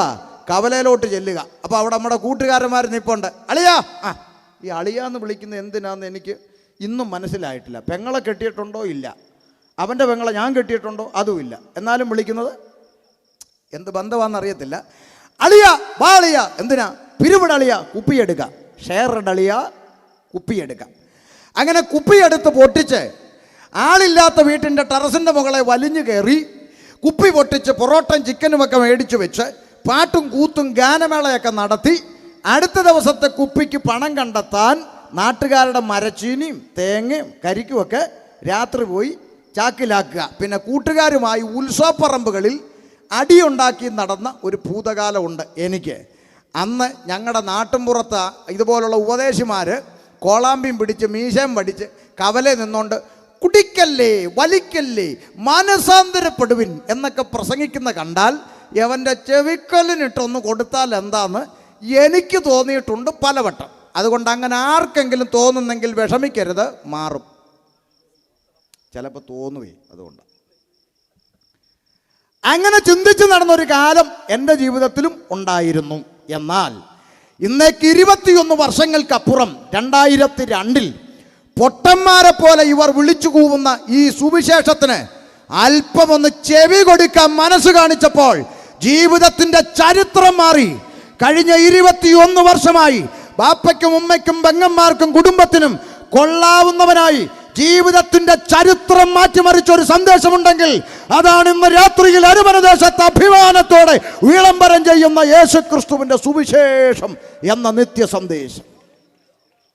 പണ്ട് കൂട്ടുകാരുമായി ഞാൻ കള്ളും കുടിച്ച് ലുങ്കിയും മടക്കി ചുറ്റി പാക്കും പാൻപരാഗും വായിലിട്ട് ചവച്ചുകൊണ്ട് ആടി ജംഗ്ഷനിലൂടെ പോകുമ്പോൾ കവലയിലെ കടക്കാർ ചോദിക്കും, ഏതാ അവൻ ഏതാ എന്ന് ചോദിച്ചാൽ അപ്പുറത്തിരിക്കുന്നവൻ പരിഹാസത്തോടെ പറയും, ഓ ഇല്ല സലാമിൻ്റെ മോനാ. ഏത്? ഇല്ല ജമീലയുടെ മോനെ. ഓ തലതെറിച്ചവനാ എന്ന് പറഞ്ഞൊരു കാലത്ത് നിന്ന് ഇന്ന് ഞാൻ വണ്ടിക്കകത്ത് ചെന്നിറങ്ങിയാൽ കുറഞ്ഞ പക്ഷം ഒന്ന് എഴുന്നേറ്റ് നിന്ന് മുണ്ടിൻ്റെ മടിക്കുത്തൊന്ന് അഴിച്ചിട്ട് ബഹുമാനിക്കത്തക്കവണ്ണം ജീവിതത്തിൻ്റെ ചരിത്രം മാറ്റിമറിച്ചൊരു ദൈവമുണ്ടെങ്കിൽ ആ ദൈവത്തെയാണ് ഇന്ന് രാത്രി ഷമീർ വിളംബരം ചെയ്യുന്നത്. നിന്റെ പേര് മാറ്റുന്നതല്ല, മതം മാറ്റുന്നതല്ല, സർട്ടിഫിക്കറ്റ് മാറ്റുന്നതല്ല. ഇന്നലെ വരെ ജീവിച്ച ജീവിതത്തിൻ്റെ ചരിത്രം മാറ്റിമറിച്ച് നാളെ ഈ പട്ടണത്തിൽ നിന്റെ തല ഉയർത്തിപ്പിടിക്കുന്ന നിലയിൽ ജീവിതത്തിൻ്റെ ചരിത്രം തിരുത്തി എഴുതുന്ന ഒരേ ഒരു ദൈവം, അവനാണ് ഇന്ന് രാത്രി ഞാൻ പ്രസംഗിക്കുന്ന യേശു ക്രിസ്തു. ആമേൻ. അതുകൊണ്ട് പണ്ടേ നാട്ടുകാർ അടികൊണ്ട് വഴി കിടന്ന് ചാകണ്ട എന്നെ ഈ പുസ്തകം 21 വർഷം അഭിമാനത്തോടെ തലയുയർത്തി ജീവിപ്പിച്ച ദൈവമാ. രാജ്യങ്ങൾ കടന്നു പോകാൻ ഈ പുസ്തകം ജീവിപ്പിച്ച ദൈവമാണെങ്കിൽ ആ യേശുവിന് വേണ്ടി അല്ലാതെ ആർക്ക് വേണ്ടിയാണോ മരിക്കേണ്ടത്? നാണം കെട്ട കൊറോണ വന്ന് ചാകുന്നതിനേക്കാളും നല്ലതല്ലേ? അല്ലേ ഭാഷ? നാണം കെട്ട പനി പിടിച്ച് അളിഞ്ഞു മരിക്കുന്നതിനേക്കാളും നല്ലല്ലേ അന്തസ്സായിട്ട് കർത്താവിനെ പ്രസംഗിച്ച് മരിക്കുന്നത്? അല്ലേ? ആമേൻ. അതുകൊണ്ട് ഞങ്ങളൊക്കെ വീട്ടിൽ നിന്ന് യാത്ര പറഞ്ഞിറങ്ങുന്നത് കൊതുക് യാത്ര പറയുന്ന പോലെ. കൊതുക് യാത്ര പറയുന്ന അറിയാവോ ജോസ് ഭാഷ? മമ്മി ഇറങ്ങുവാണേ അരി ഇടണ്ട. അതിനാ? ഒന്നുകിൽ ആരെങ്കിലും ചോര കുടിച്ച് വയറ് നിറഞ്ഞു വരും, അല്ലെങ്കിൽ ആരുടെങ്കിലും കൈക്ക് പറ്റി ഭിത്തിയിൽ ഇരിക്കും. രണ്ടായാലും അരി. അതുകൊണ്ട് സുവിശേഷം പ്രസംഗിക്കുന്നത് അഭിമാനമാണ്. അഭിമാനത്തോടെ വിളിച്ചു പറയും, നിന്റെ ചരിത്രം മാറ്റിമറിക്കാൻ കഴിയുന്നൊരു ദൈവമുണ്ടെങ്കിൽ ഇന്ന് രാത്രി ഇവിടെ വിളംബരം ചെയ്യുന്ന യേശുക്രിസ്തുവിന് മാത്രമേ കഴിയത്തുള്ളൂ. ചിലർ എന്നോട് ചോദിക്കും, പേര് മാറ്റാത്ത എന്താ? പേര് മാറ്റുന്ന സന്ദേശമല്ല സുവിശേഷം, സർട്ടിഫിക്കറ്റ് തിരുത്തുന്ന സന്ദേശമല്ല സുവിശേഷം, നിന്റെ ജീവിതം മാറ്റിമറിക്കുന്ന സന്ദേശമാണ് സുവിശേഷം. അതുകൊണ്ട് ഈ ബൈബിൾ വായിക്കാൻ എനിക്ക് ഇഷ്ടം തോന്നിയതിൻ്റെ ഒന്നാമത്തെ കാരണം മാത്രമേ പറഞ്ഞുള്ളൂ. ബാക്കിയെല്ലാം പറയാൻ കിടക്കുക, കടൽ പോലെ കിടക്കുക. നാളെയും മറ്റന്നാൾ നമുക്ക് കേൾക്കാം. അപ്പോൾ ഒന്ന്, ഈ പുസ്തകത്തിൽ മതം പഠിപ്പിക്കാത്തത് കൊണ്ടാണ് എനിക്ക് ഈ പുസ്തകത്തോട് ഇഷ്ടം തോന്നിയത്. രണ്ട്, ഈ പുസ്തകത്തോട് ഇഷ്ടം തോന്നിയ രണ്ടാമത്തെ കാരണം, ലോകം എങ്ങനെ ഉണ്ടായി എന്ന് പറഞ്ഞുകൊണ്ട് ഉൽപ്പത്തി എന്ന പുസ്തകത്തിൽ ആരംഭിക്കുന്ന വിശുദ്ധ ബൈബിൾ ലോകം എങ്ങനെ അവസാനിക്കുമെന്ന് മനോഹരമായി പറഞ്ഞു തന്നിട്ട് അവസാനിക്കുന്ന ഉലകം കണ്ട ഏക പുസ്തകം, പൂർണ്ണതയുള്ള പുസ്തകം വിശുദ്ധ ബൈബിൾ അല്ലേ? ലോകം എങ്ങനെ ഉണ്ടായി എന്ന് പറഞ്ഞുകൊണ്ട് ഉൽപ്പത്തി എന്ന പുസ്തകത്തിൽ ആരംഭിക്കുന്നു. ഏത് നിലയിൽ ലോകം അവസാനമുണ്ടാകുമെന്ന് മനോഹരമായി പറഞ്ഞു തന്നിട്ട് എവിടെ അവസാനിക്കുന്നു? പറ, എവിടെ അവസാനിക്കുന്നു? വെളിപ്പാട് പുസ്തകത്തിൽ. അത് എന്തിനാ ചോദിച്ചെന്നറിയാമോ? ഞങ്ങളുടെ നാട്ടിൽ, കേരളത്തിൽ ചില ആളുകൾ പറയുന്നത് വെളിപാടെന്ന, അത് വെളിവില്ലാത്തതുകൊണ്ടാണ്. കേരളത്തിലാണ്, ഇവിടെ അല്ല. ഇവിടുത്തെ കാര്യം എനിക്ക് അറിഞ്ഞുകൂടല്ലോ, അറിയാത്ത കാര്യം ഞാൻ എങ്ങനെ പറയും? അപ്പം വെളിപാടല്ല ശരി, പിന്നെന്താ? വെളിപ്പാട്. ഉപയോഗിച്ചിരിക്കുന്ന പദം റവലേഷൻ എന്ന പദമാണ്. എന്താ റവലേഷൻ എന്ന പദത്തിൻ്റെ അർത്ഥം? മറഞ്ഞിരിക്കുന്നത് പുറത്തു കൊണ്ടുവരിക, ഗൂഢമായത് വെളിപ്പെടുത്തുക, തിരശീല നീക്കി കാണിച്ചു കൊടുക്കുക എന്നീ അർത്ഥം വരുന്ന റവലേഷൻ എന്ന പദമാണ് വെളിപ്പാട് പുസ്തകത്തിന് ഉപയോഗിച്ചിരിക്കുന്നത്. അപ്പം നിങ്ങൾ ചോദിക്കും, അപ്പം ഈ വെളിപാട് എന്താ? പറയാം. നിങ്ങൾ മുസ്ലിം സഹോദരങ്ങളോട് ചോദിക്കണം, ഈ ഖുർആൻ എന്ന് പറയുന്ന ഗ്രന്ഥം സഹോദര നിങ്ങൾക്കിത് എങ്ങനെയാണ് കിട്ടിയെന്ന് ചോദിക്കണം. അറിയാൻ വേണ്ടി ചോദിക്കണം, വഴക്കിടാനൊന്നും ചോദിക്കരുത്, അറിയാൻ വേണ്ടി എങ്ങനെ കിട്ടിയ ഒന്ന് പറഞ്ഞു തരാമോ? അപ്പോൾ അദ്ദേഹം പറയും, അത് പറഞ്ഞു തരാം, ഞങ്ങൾക്കൊരു പ്രവാചകനുണ്ട്, അദ്ദേഹം മുഹമ്മദ് നബി എന്ന് പറയും. അദ്ദേഹം ഒരിക്കൽ ധ്യാനത്തിനായി ഈറാ ഗുഹയിലേക്ക് കടന്നുപോയി. അദ്ദേഹം അങ്ങനെ ആ ഗുഹയ്ക്കകത്ത് ധ്യാന നിരതനായി ഇരിക്കുമ്പോൾ ആരോ അദ്ദേഹത്തോട് സംസാരിക്കുന്ന പോലെ അദ്ദേഹത്തിന് ഒരു തോന്നലുണ്ടായി. പക്ഷെ തിരിഞ്ഞും പിരിഞ്ഞും നോക്കി വെച്ചാൽ ആരെയും കണ്ടില്ല. പക്ഷെ സംസാരിക്കുന്നത് പോലെ കേട്ടു. വാക്ക് ശ്രദ്ധിച്ചോണം, കേട്ടു, കണ്ടില്ല അല്ലേ? അത് അദ്ദേഹം മനഃപ്പാടമാക്കി. അദ്ദേഹത്തിന് എഴുത്തും വായനയും അറിയാത്തത് കൊണ്ട് പിന്നീടുള്ള കാലഘട്ടത്തിൽ ഖലീഫമാരെ ഇരുത്തി അദ്ദേഹം പറഞ്ഞു കൊടുത്ത് അവരത് പുസ്തക രൂപത്തിൽ, അന്ന് പുസ്തക രൂപത്തിലല്ല, കല്ലിലും മരക്കഷണങ്ങളിലും തുണ്ടുപേപ്പറുകളിലും ഒക്കെ എഴുതിയിരുന്ന സാധനം പിന്നീട് ക്രോഡീകരിച്ച് പുസ്തക രൂപത്തിൽ ഞങ്ങൾക്ക് കിട്ടി. അങ്ങനെയാണ് ഇത് കിട്ടിയത്. ചുരുക്കത്തിൽ ഞങ്ങളുടെ പ്രവാചകനുണ്ടായ വെളിപാടാണ് ഈ ഗ്രന്ഥം. എന്താണ് പറഞ്ഞേ? വെളിപാട്. അർത്ഥം ആമേൻ, കേട്ടതുപോലെ തോന്നി പക്ഷെ കണ്ടില്ല. എന്നാൽ യോഹന്നാനോട് ചോദിക്കുക, യോഹന്നാനെ താങ്കൾ എന്താ ഇതിനെ വെളിപാടെന്ന് വിളിക്കാതെ വെളിപ്പാടെന്ന് വിളിച്ചത്? യോഹന്നാൻ പറയും, തകർത്ത ഇടിമുഴക്കം പോലെ ഒരു ശബ്ദം കേട്ട് ഞാൻ തിരിഞ്ഞു നോക്കുമ്പോൾ ആരെയും കണ്ടില്ലെന്നല്ല, പിന്നെയോ 7 പൊൻനിലവിളക്കുകളുടെ നടുവിൽ മാറത്ത് പൊൻകച്ച കെട്ടിയവനായി, വെള്ളോടിന് സദൃശ്യമുള്ള കാലുകളുള്ളവനായി, അഗ്നിജ്വാലക്കൊത്ത തിളങ്ങുന്ന കണ്ണുള്ളവനായി, രാജമുടി ധരിച്ചവനായി, പെരുവെള്ളത്തിന്റെ ഇരച്ചിൽ പോലെ ശബ്ദം പുറപ്പെടുവിക്കുന്നവനായി, ആമേൻ, സൂര്യനേക്കാൾ വെല്ലുന്ന തേജസ്സുള്ളവനായ ക്രിസ്തുവിനെ കണ്ടു. മനസ്സിലായോ? അതാണ് വെളിപ്പാട്. ഞങ്ങൾ കേരളത്തിലുള്ള എൻ്റെ സുഹൃത്തുക്കളായ ക്രിസ്ത്യാനികളോട് ഞാൻ പറയടാ, യേശുവിൻ്റെ ഫോട്ടോ വെക്കണമെന്ന് നിർബന്ധമുണ്ടെങ്കിൽ യോഹന്നാൻ പറഞ്ഞതുപോലെ ഒരു വരപ്പുകാരനെ ഇരുത്തി വരക്കടാ. ആമേൻ. എന്താ അല്ലേ? ആമേൻ. സൂര്യനേക്കാൾ വെല്ലുന്ന തേജസ്, അഗ്നിജ്വാല പോലെ തിളക്കം വരുന്ന കണ്ണ്, വെള്ളോടിന് സദൃശമായ കാല്, മാറത്ത് പൊൻകച്ച കെട്ടിയവനായി, ആമേൻ, സൂര്യനേക്കാൾ വെല്ലുന്ന പ്രഭാവമുള്ളവനായ ക്രിസ്തു വരച്ചു വെക്കടാ. ചുമ്മാ വെറുതെ സോഡാക്കുപ്പിയുടെ കഴുത്ത് പോലെ കവിള് കൂട്ടി കണ്ണും കുഴിഞ്ഞ് അല്ലേ? പണ്ടത്തെ ഗോലി സോഡയുടെ കഴുത്ത് പോലെ ഒട്ടി ചുമ്മാ കർത്താവിനെ കൂടെ നാണം കെടുത്തരുത്. തമിഴ്നാട്ടിലല്ലേ? ഞങ്ങളുടെ നാട്ടിലെ കാര്യമാണ് പറയുന്നത്. നിങ്ങൾ ഇത് എടുത്ത് പറഞ്ഞില്ലെങ്കിൽ ഈ പകുതിക്ക് വന്നിറങ്ങി കേൾക്കുന്നവരുണ്ട്. അവർ പറയും ഞങ്ങളുടെ കാര്യമാണ്. നിങ്ങളുടെ കാര്യമല്ല. അപ്പം അതുകൊണ്ട് ശ്രദ്ധിച്ചോ, യോഹന്നാൻ പറയുകയാണ്, തകർത്ത ഇടിമുഴക്കം പോലൊരു ശബ്ദം കേട്ട് തിരിഞ്ഞു നോക്കിയപ്പോൾ കണ്ടു വെളിപ്പെട്ടു നിൽക്കുന്ന ക്രിസ്തുവിനെ. അതുകൊണ്ട് പറയാം, വെളിപ്പാട് പുസ്തകത്തിൽ അവസാനിക്കുന്ന വിശുദ്ധ ബൈബിൾ പൂർണ്ണതയുള്ള ഗ്രന്ഥമാണ്. ശ്രദ്ധിക്കുക. അപ്പൊ ചോദിക്കാം, അടുത്ത ചോദ്യം, ഷമീറെ, നിനക്ക് ഖുർആനിൽ നിന്ന് വ്യത്യസ്തമായി എന്ത് പ്രത്യേകതയാണ് നീ ബൈബിളിൽ കണ്ടത്? അല്ലേ? അതല്ലേ ചോദിച്ചുകൊണ്ടിരിക്കുന്നേ. പറയാൻ പോവുക. ഞാൻ വായിക്കാൻ തുടങ്ങി. ഉൽപ്പത്തി പുസ്തകം 1-ാം അധ്യായം 1-ാം വാക്യം. ആദിയിൽ ദൈവം ആകാശവും ഭൂമിയും സൃഷ്ടിച്ചു. കൊള്ളാം, കൊള്ളാം, കൊള്ളാം. പ്രപഞ്ചത്തിന്റെ സൃഷ്ടിപ്പിനെ കുറിച്ച് പറഞ്ഞുകൊണ്ട് ബൈബിൾ ആരംഭിക്കുന്നു. കൊള്ളാം. അതിനുശേഷം കണ്ടു ചരാചരങ്ങൾ ഇടജാതി, മൃഗജാതി, കന്നുകാലി, നാൽക്കാലി, പറവജാതി എന്നിങ്ങനെ പ്രപഞ്ചത്തിൽ ആവശ്യമായ സകലത്തെയും അടുക്കടുക്കടുക്കായി സൃഷ്ടിക്കുന്ന ദൈവത്തെ ഞാൻ ബൈബിളിൽ കണ്ടു. അപ്പം ചില സംശയങ്ങൾ മാറി. അന്ന് വരെ ചില സംശയങ്ങളുണ്ടായിരുന്നു. എന്താ? ചില ആളുകൾ വന്നിട്ട് ചോദിക്കും, തെങ്ങാണോ തേങ്ങയാണോ ആദ്യം ഉണ്ടായത്? അല്ലേ? കോഴിയാണോ കോഴിമുട്ടയാണോ ആദ്യം? സകല സംശയം ബൈബിൾ വായിച്ചപ്പം മാറി. വൃക്ഷങ്ങൾ മുളച്ചു വരട്ടെ എന്ന് ദൈവം കൽപ്പിച്ചു. മുളച്ചു വന്നു. പിന്നെയാണ് തേങ്ങകളും മറ്റും പിടിച്ച കേട്ടാ.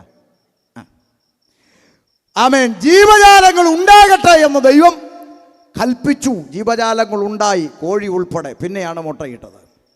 അപ്പൊ സംശയങ്ങൾ മാറി മാറി വരിക. കണ്ടോ? മനോഹരമായി ചരാചരങ്ങൾ ഇടജാതി, മൃഗജാതി, കന്നുകാലി, നാൽക്കാലി എന്നിങ്ങനെ അടുക്കടുക്കായി സൃഷ്ടിച്ച ദൈവത്തെ ബൈബിളിൽ കണ്ടു. 6 ദിവസം പിന്നിട്ടു. 6-ാമത്തെ ദിവസം മനുഷ്യനെ സൃഷ്ടിക്കാൻ ഒരുങ്ങുന്ന സൃഷ്ടാവായ പടച്ചവൻ, ഈശ്വരൻ, ദൈവം ബൈബിളിൽ കണ്ടു. ചില ആളുകൾ ചോദിക്കും, പടച്ചവൻ എന്ന് പറഞ്ഞു പുള്ളി. അപ്പം പഴയ ഇഷ്ടം കിടക്കുന്നുണ്ടാന്നോന്ന്? അങ്ങനൊന്നും അല്ല. പടച്ചവൻ എന്ന് പറഞ്ഞാൽ പടച്ചുണ്ടാക്കിയവൻ. ഈശ്വരൻ എന്ന് പറഞ്ഞാൽ സൃഷ്ടിതാവ്. ദൈവം എന്ന വാക്കിൻ്റെ അർത്ഥം ശക്തനായവൻ. ഇതൊന്നും ദൈവത്തിൻ്റെ പേരല്ല. മനസ്സിലായോ?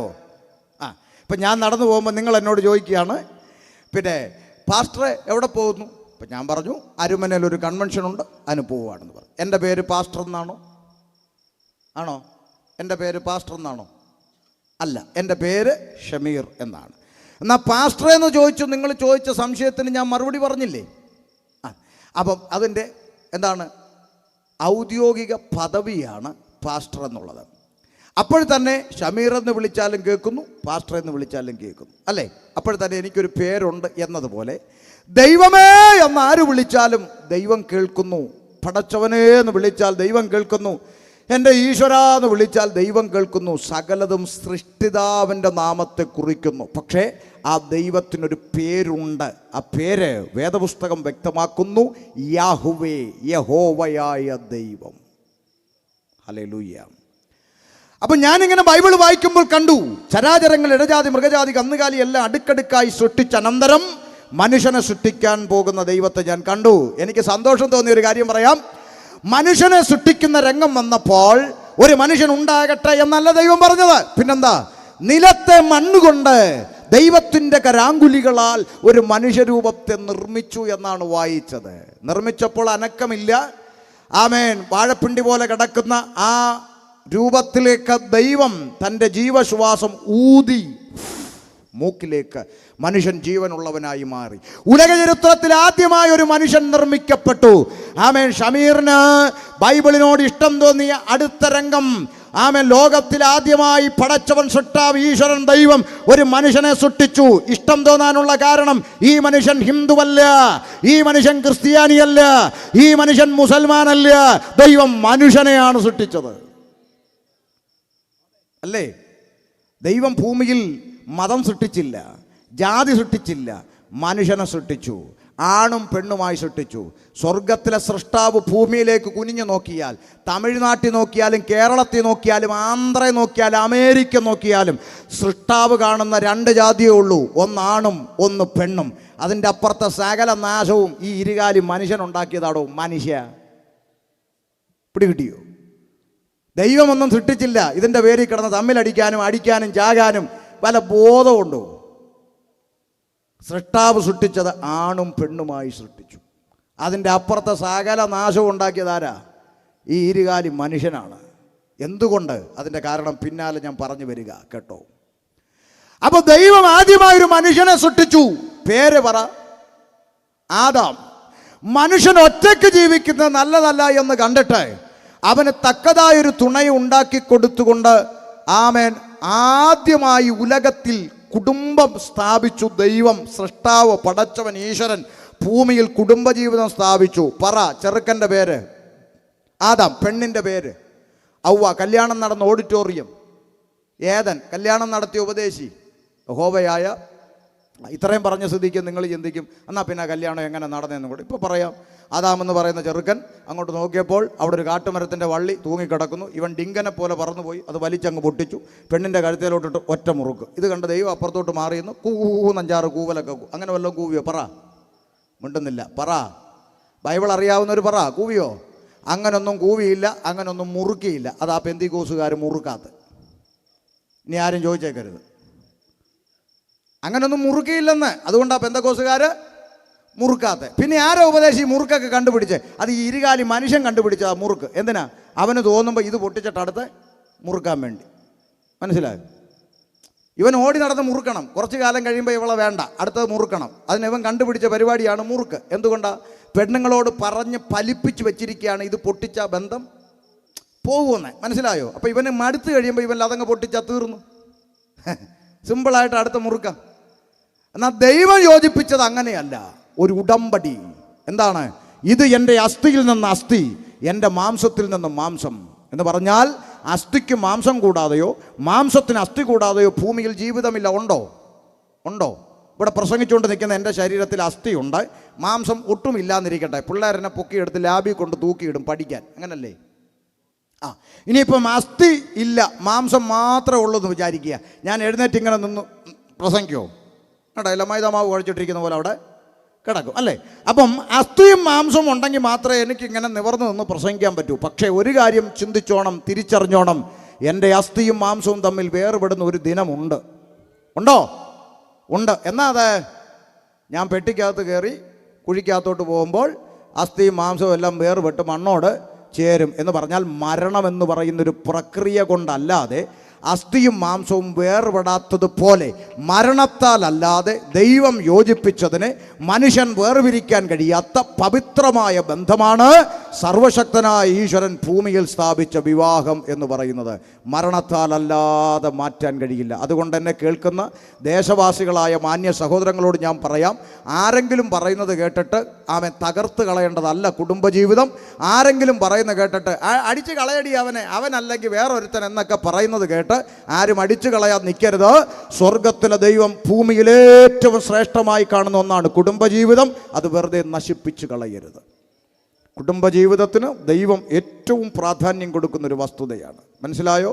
ഇത് കല്യാണമല്ല എന്നുള്ളത് കൊണ്ട് ഞാൻ അവിടെ നിർത്താൻ ആഗ്രഹിക്കുക. കാര്യം അനേക കുടുംബ ബന്ധങ്ങൾ വളരെ നിസാരമായി തകർന്നുകൊണ്ടിരിക്കുന്ന ഒരു കാലഘട്ടത്തിലാണ് നമ്മൾ ഇന്ന് ജീവിക്കുന്നത്. ഒത്തിരി കുടുംബ ബന്ധങ്ങളുടെ തകർച്ചകൾ നമ്മുടെ കൺമുമ്പിൽ കണ്ടുകൊണ്ടിരിക്കുകയാണ്. അന്താരാഷ്ട്ര കാരണങ്ങളൊന്നും വേണ്ട ഇപ്പോൾ കുടുംബം പിരിയാൻ. നിസാര കാര്യങ്ങൾ മതി അല്ലേ?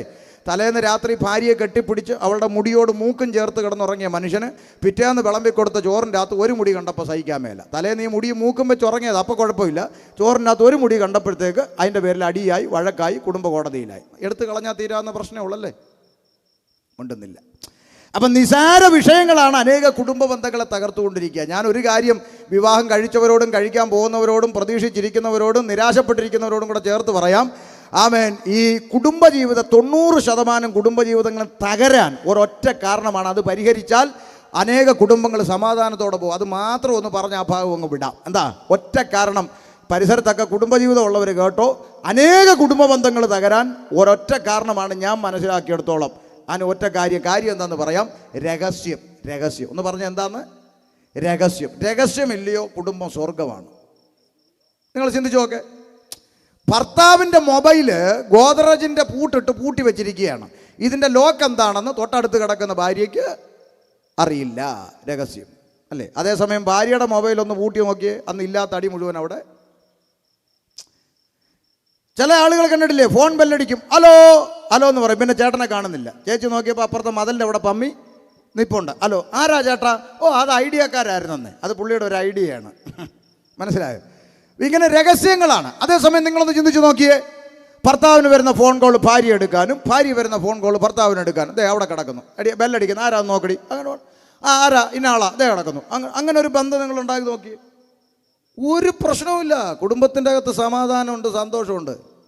ഒന്നാമത് ഈ സുനാമി വന്നതിന് ശേഷമാണ് ഈ അടിയും ബോളും കൂടുതൽ ഉണ്ടായത് അല്ലേ? സുനാമി എന്ന് പറഞ്ഞാൽ കടലിലെ അല്ല, ഈ ചെവി വെക്കുന്ന സുനാമി വന്നതിന് ശേഷമുള്ള കാര്യമാണ് പറഞ്ഞത്. അതുകൊണ്ട് മടങ്ങി വരാം വിഷയത്തിലോട്ട്. അപ്പോൾ കുടുംബജീവിതം സ്ഥാപിച്ചു. ഉലക ചരിത്രത്തിൽ ആദ്യത്തെ കല്യാണം അല്ലേ? ആ മനോഹരമായ കുടുംബജീവിതം. അവിടെ ഞാൻ മനസ്സിലാക്കിയ ഒരു യാഥാർത്ഥ്യം കൂടെ നിങ്ങളോട് പറയാം. ആമേൻ. അവിടെ എനിക്ക് ബൈബിളിൽ കണ്ടൊരു പ്രത്യേകത ഇങ്ങനെയാണ്: സകല ചരാചരങ്ങളെയും ഇഴജാതികളെയും കന്നുകാലികളെയും മൃഗജാലങ്ങളെയും ഒക്കെ ഉണ്ടാക്കിയ പോലെ അല്ല ദൈവം മനുഷ്യനെ സൃഷ്ടിച്ചത്. മനുഷ്യനെ സൃഷ്ടിച്ചപ്പോൾ ഒരു പ്രത്യേകതയുള്ളവനായിട്ട് സൃഷ്ടിച്ചത് കണ്ടു. എന്താ പ്രത്യേകത? മനുഷ്യനെ വിലപ്പെട്ട ആത്മാവുള്ളവനായിട്ട് സൃഷ്ടിച്ചു. ഇത് ആരും ചിന്തിക്കുന്നില്ല. ഇതൊന്നും മനസ്സിലാവുന്നുണ്ടോ? മനുഷ്യന് ആത്മാവുണ്ട് ഇല്ലേ? ഉണ്ടെന്നില്ല. മനുഷ്യന് മാത്രമേ ആത്മാവുള്ളൂ. മൃഗങ്ങൾക്കുണ്ടോ? ഉണ്ടോ? തമിഴ്നാട്ടിലുണ്ടോ? ഇവിടെ ഒരു പട്ടി മരിച്ചു. ഉടനെ എടി രമണി, ഞങ്ങളുടെ വീട്ടിലെ പട്ടി ചത്തടി, അടുത്ത ആഴ്ച 16 അടിയും തരുവാടി, ഇഡലി തിന്നാൻ പറഞ്ഞേന്ന് വിളിച്ചിട്ടുണ്ടോ? ഉണ്ടോന്ന്? ഇല്ല. പട്ടി ചരുത്ത കുഴിച്ചിട്ടു, കഴിഞ്ഞു അല്ലേ? ക്രിസ്ത്യാനി വിളിച്ചിട്ടുണ്ടോ? പശു ചത്തു, അടുത്ത ആഴ്ച അച്ഛൻ വരുന്നുണ്ട് പാട്ട് കുർബാനയ്ക്ക്, നിങ്ങളും വരണം, വിളിച്ചിട്ടുണ്ടോ? ഇല്ല. മുസ്ലിങ്ങൾ വിളിച്ചിട്ടുണ്ടോ? എരുമ മരിച്ചു, ബിരിയാണി ചെമ്പ് പൊട്ടിക്കാം, കത്തത്തിന് വരണമെന്ന് വിളിച്ചിട്ടുണ്ടോ? ഇല്ല. മൃഗങ്ങൾ മരിച്ചാൽ എടുത്തു കുഴിച്ചിട്ടു, പിന്നെ കോഴി എങ്ങാണമാണെങ്കിൽ അത് അറുത്ത് തിന്നു, അതൊക്കെ അവിടെ അങ്ങ് തീർന്നു. പക്ഷെ മനുഷ്യൻ മരിച്ചാലോ ശേഷക്രിയ, മോക്ഷക്രിയ, അടിയന്തരം, പാട്ട് കുർബാന, ഇങ്ങനെ കിടക്കുകയല്ലേ ചടങ്ങുകൾ. എന്തുകൊണ്ടാണ്? വിലപ്പെട്ട ആത്മാവുള്ളവനാണ് മനുഷ്യൻ. വേണ്ട, നിങ്ങൾക്ക് ഈ അന്താരാഷ്ട്ര കാര്യമൊന്നും പറഞ്ഞ തലേ കയറുന്നില്ല. ഒരു കുഞ്ഞൊരു ഉദാഹരണം പറയാം. ഇവിടെ ഇങ്ങനെ ഒരു കൺവെൻഷൻ നടക്കുന്ന കാര്യം നിങ്ങൾ ഈ മനുഷ്യന്മാർ മാത്രമേ അറിഞ്ഞോളൂ? മൃഗങ്ങളൊന്നും അറിഞ്ഞില്ലേ? പറ. അറിഞ്ഞില്ലേ? ഇവിടെ എല്ലാം ഫ്ലെക്സും ബാനറും നോട്ടീസും എല്ലാം ഞാൻ വരുന്ന വഴിയിലെല്ലാം ഒട്ടിച്ചിട്ടുണ്ട് ഇവർ. വഴിയിൽ കൂടെ നടന്നു പോയത് പട്ടി തല ഉയർത്തി നോക്കി, സുവിശേഷ യോഗം, സംഗീതം വരുന്നത്, ഷമീർ കൊല്ല, അതിന് പട്ടിക്ക് തന്നെ പട്ടി എൻ്റെ വഴിക്ക് പോയി അല്ലേ? കാക്ക പറന്നു വന്ന് ഫ്ലെക്സിലിരുന്നു, കുനിഞ്ഞു നോക്കി, സുവിശേഷ യോഗം, ഷമീർ കൊല്ല, കാക്കയ്ക്ക് തന്നെ കാക്ക പറന്നു പോയി അല്ലേ? ആട് കണ്ടു, മാട് കണ്ടു, പോത്ത് കണ്ടു, പശു കണ്ടു, എരുമ തല ഉയർത്തി നോക്കിയപ്പോൾ ഒരു ഫ്ലെക്സ് വലിച്ചു കിട്ടിയേക്കുന്നു, സുവിശേഷ യോഗം, ഷമീർ കൊല്ല. അതിന് എരുമയ്ക്ക് ചില എരുമകളാണ് അതൊക്കെ അടിച്ചങ്ങ് കീറി. ചില എരുമകൾ അങ്ങനെ കീറും അല്ലേ? അതിനോട് പറയാൻ പറ്റുമോ എരുമ ഞങ്ങളുടെ കൺവെൻഷൻ്റെ എരുമയെന്ന് പറയാൻ പറ്റുമോ? മിണ്ടാപ്രാണി, അതിനറിയത്തില്ല ചില എരുമകൾ കീറുമെന്ന്. എന്നാൽ 6 മണിക്ക് ഇവിടെ കൊയർ പാട്ട് തുടങ്ങിയപ്പോൾ ഒറ്റ എരുമ ഇവിടെ വന്നിരുന്നോ പാട്ട് കേൾക്കാൻ? ഉണ്ടായിരുന്നോ? ഇല്ല. അത് എന്തുകൊണ്ടാ? മനനം ചെയ്യുന്നവനാണ് മനുഷ്യൻ, ആത്മാവുള്ളവനാണ് മനുഷ്യൻ. അതുകൊണ്ടാണ് മനുഷ്യന്മാരിത് കേൾക്കാൻ അവിടെ ഇവിടങ്ങളിലൊക്കെ നിന്ന് കേൾക്കുന്നത്, ഇവിടെ വന്നിരുന്ന് കേൾക്കുന്നത്. മനുഷ്യന് വിലപ്പെട്ട ആത്മാവുണ്ട്. അതുകൊണ്ട് വേദപുസ്തകം പറയുകയാണ്, ഒരു മനുഷ്യൻ സർവ്വലോകം നേടിയാലും അവൻ്റെ ആത്മാവ് നഷ്ടമായി പോയാൽ എന്ത് പ്രയോജനം കിട്ടും? വിലപ്പെട്ട ആത്മാവുള്ളവനായി ദൈവം മനുഷ്യനെ സൃഷ്ടിച്ചു. 1-2 പോയിന്റും കൂടെ പറഞ്ഞ് ഞാൻ തുടരും എന്നിടാൻ പോവുകയാണ്. ബാക്കി നാളെ തുടരും.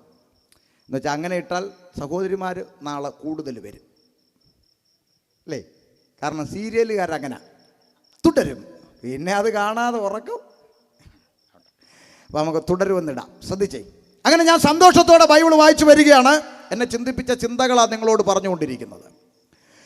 മനുഷ്യനെ സൃഷ്ടിച്ചു, കുടുംബജീവിതം സൃഷ്ടിച്ചു, അവർ ദൈവത്തെ ആരാധിച്ചുകൊണ്ട് സന്തോഷത്തോടെ മുന്നോട്ട് പോകുന്നു. വേറെ ഒരു പ്രശ്നങ്ങളുമില്ല.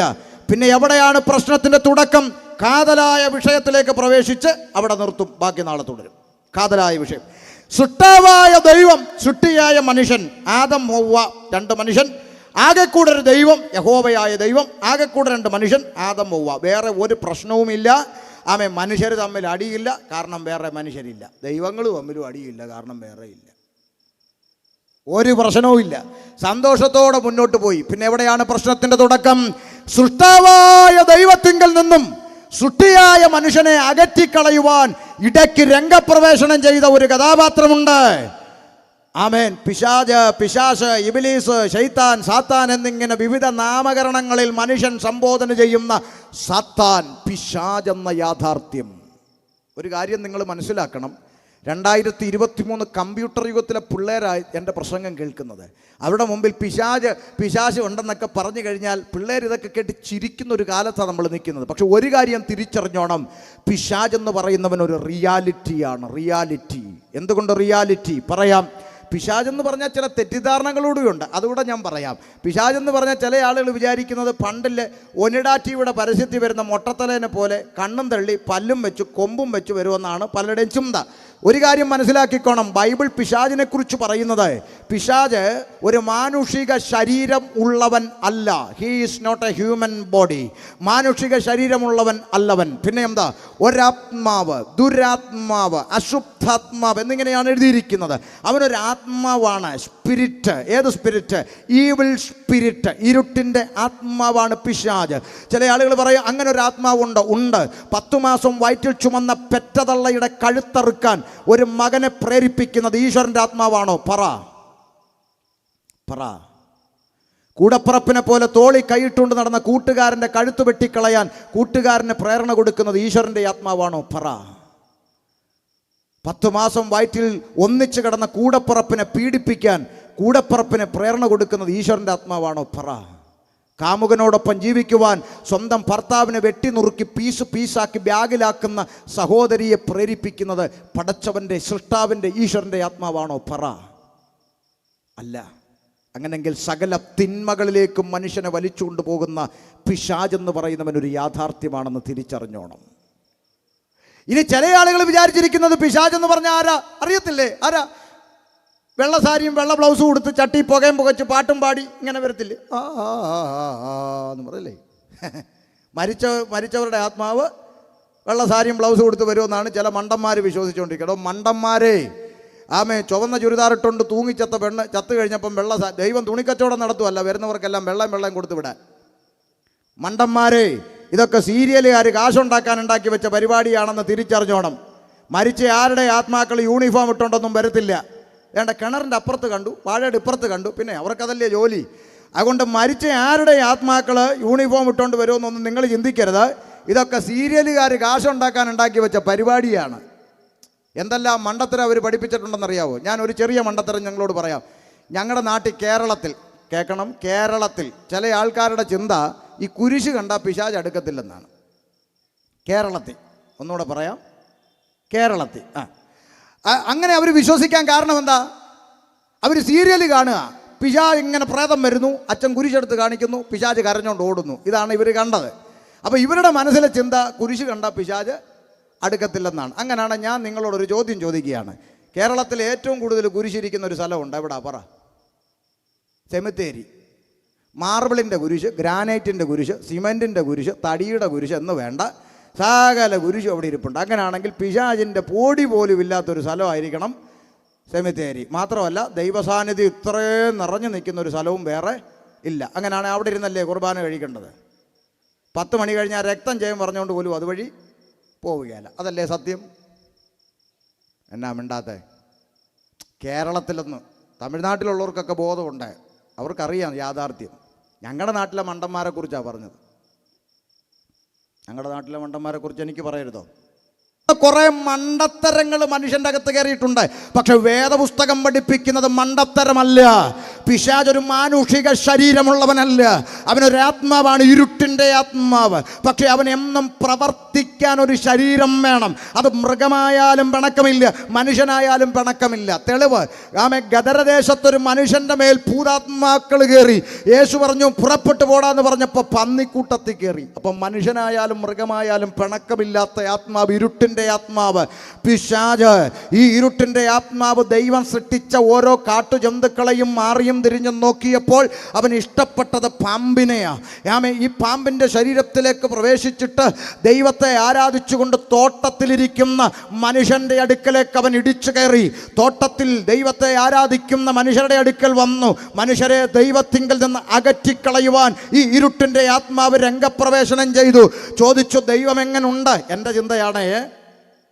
ചിന്തയാ. ആദം ഹവ്വയുടെ അടുക്കൽ ഹവ്വ അമ്മച്ചിയെ കണ്ടു. അമ്മച്ചിയോട് കൊച്ചു വർത്താനം, അമ്മച്ചി എങ്ങനെയൊക്കെ ഉണ്ട്? ഓ, ഇങ്ങനെയൊക്കെ അങ്ങ് പോകുന്നു പാമ്പൻ ചേട്ടാ.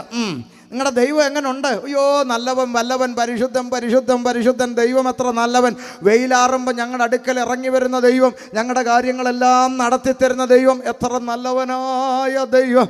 ഇതൊക്കെ അങ്ങോട്ട് കേട്ടപ്പോൾ ഇടയ്ക്കൊരു ചോദ്യം അങ്ങോട്ട് ഇട്ട് കൊടുത്തു. അമ്മച്ചി, ഈ തോട്ടത്തിലെ സകല വൃക്ഷഫലങ്ങളും നിങ്ങൾക്ക് തിന്നാവോ? തിന്നാം, പക്ഷെ ആ നടുവിലുള്ള വൃക്ഷഫലം തിന്നരുത്. അതെന്താ തിന്നരുത്? അത് തിന്നുന്ന നാളിൽ നിങ്ങൾ മരിക്കുമെന്ന് ദൈവം പറഞ്ഞു. ഉടനെ ഇവൻ ദൂതടിക്കാൻ തുടങ്ങി. പെന്തിക്കോസുകാർ പണങ്ങരുത്.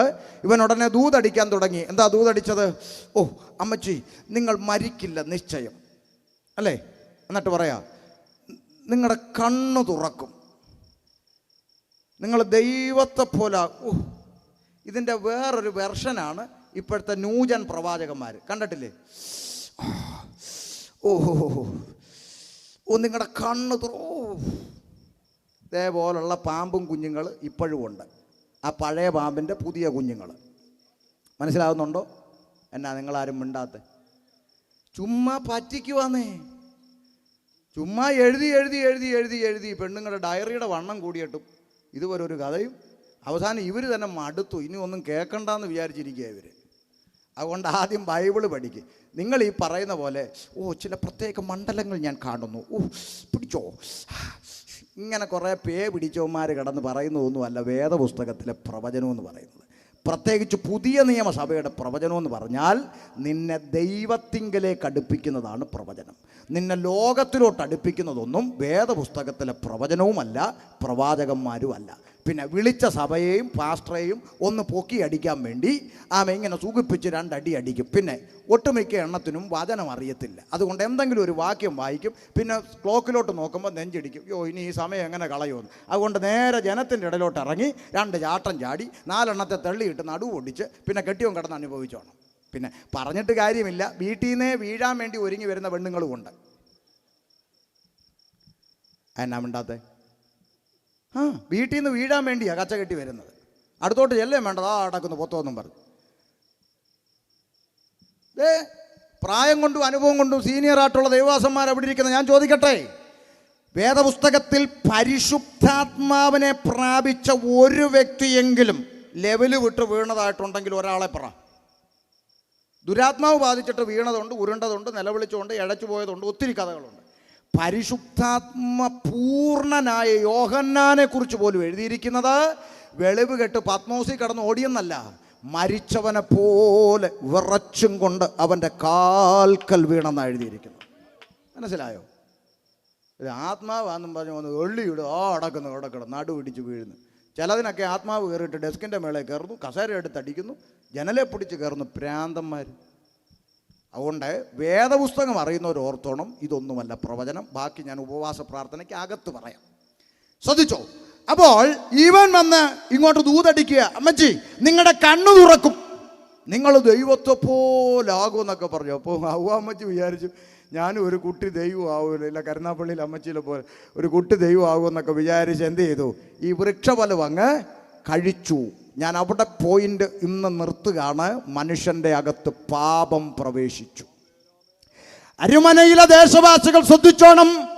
പ്രപഞ്ചത്തെ സൃഷ്ടിച്ച സൃഷ്ടിതാവായിരിക്കുന്ന മഹാദൈവം തൻ്റെ സൃഷ്ടിയായ മനുഷ്യരോട് ചെയ്യരുതെന്ന് പറഞ്ഞ കൽപ്പനയെ മനുഷ്യൻ ലംഘിച്ചത് നിമിത്തം വേദപുസ്തകം ഇങ്ങനെ പ്രഖ്യാപിച്ചു: ഏകനാൽ പാപവും പാപത്താൽ മരണവും ലോകത്തിൽ പ്രവേശിച്ചത് നിമിത്തം സർവ മനുഷ്യനും പാപത്തിലാണ്, പാപത്തിലാണ്, പാപത്തിലാണ്.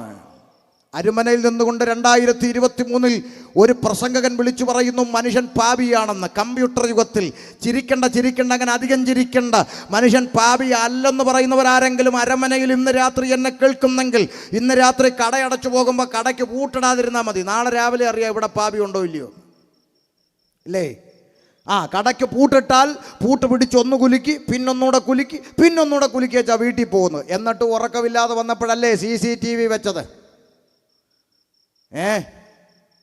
നമ്മുടെ നാട്ടിലെ സഹോദരിമാർ രാത്രി കിടക്കാൻ നേരം കഥ കടച്ച് കൊളുത്തിട്ട് ഓടാമ്പലം പിടിച്ചിട്ടേച്ച് ഇപ്പം കഥകിൻ്റെ പുറകെ ചട്ടിയും കലവും വാരി അടുക്കി വെച്ചാ ഉറങ്ങുന്നതെന്ന്. ആരെ പേടിച്ച്? പുലി ഇറങ്ങുമെന്ന് പേടിച്ചാണോ?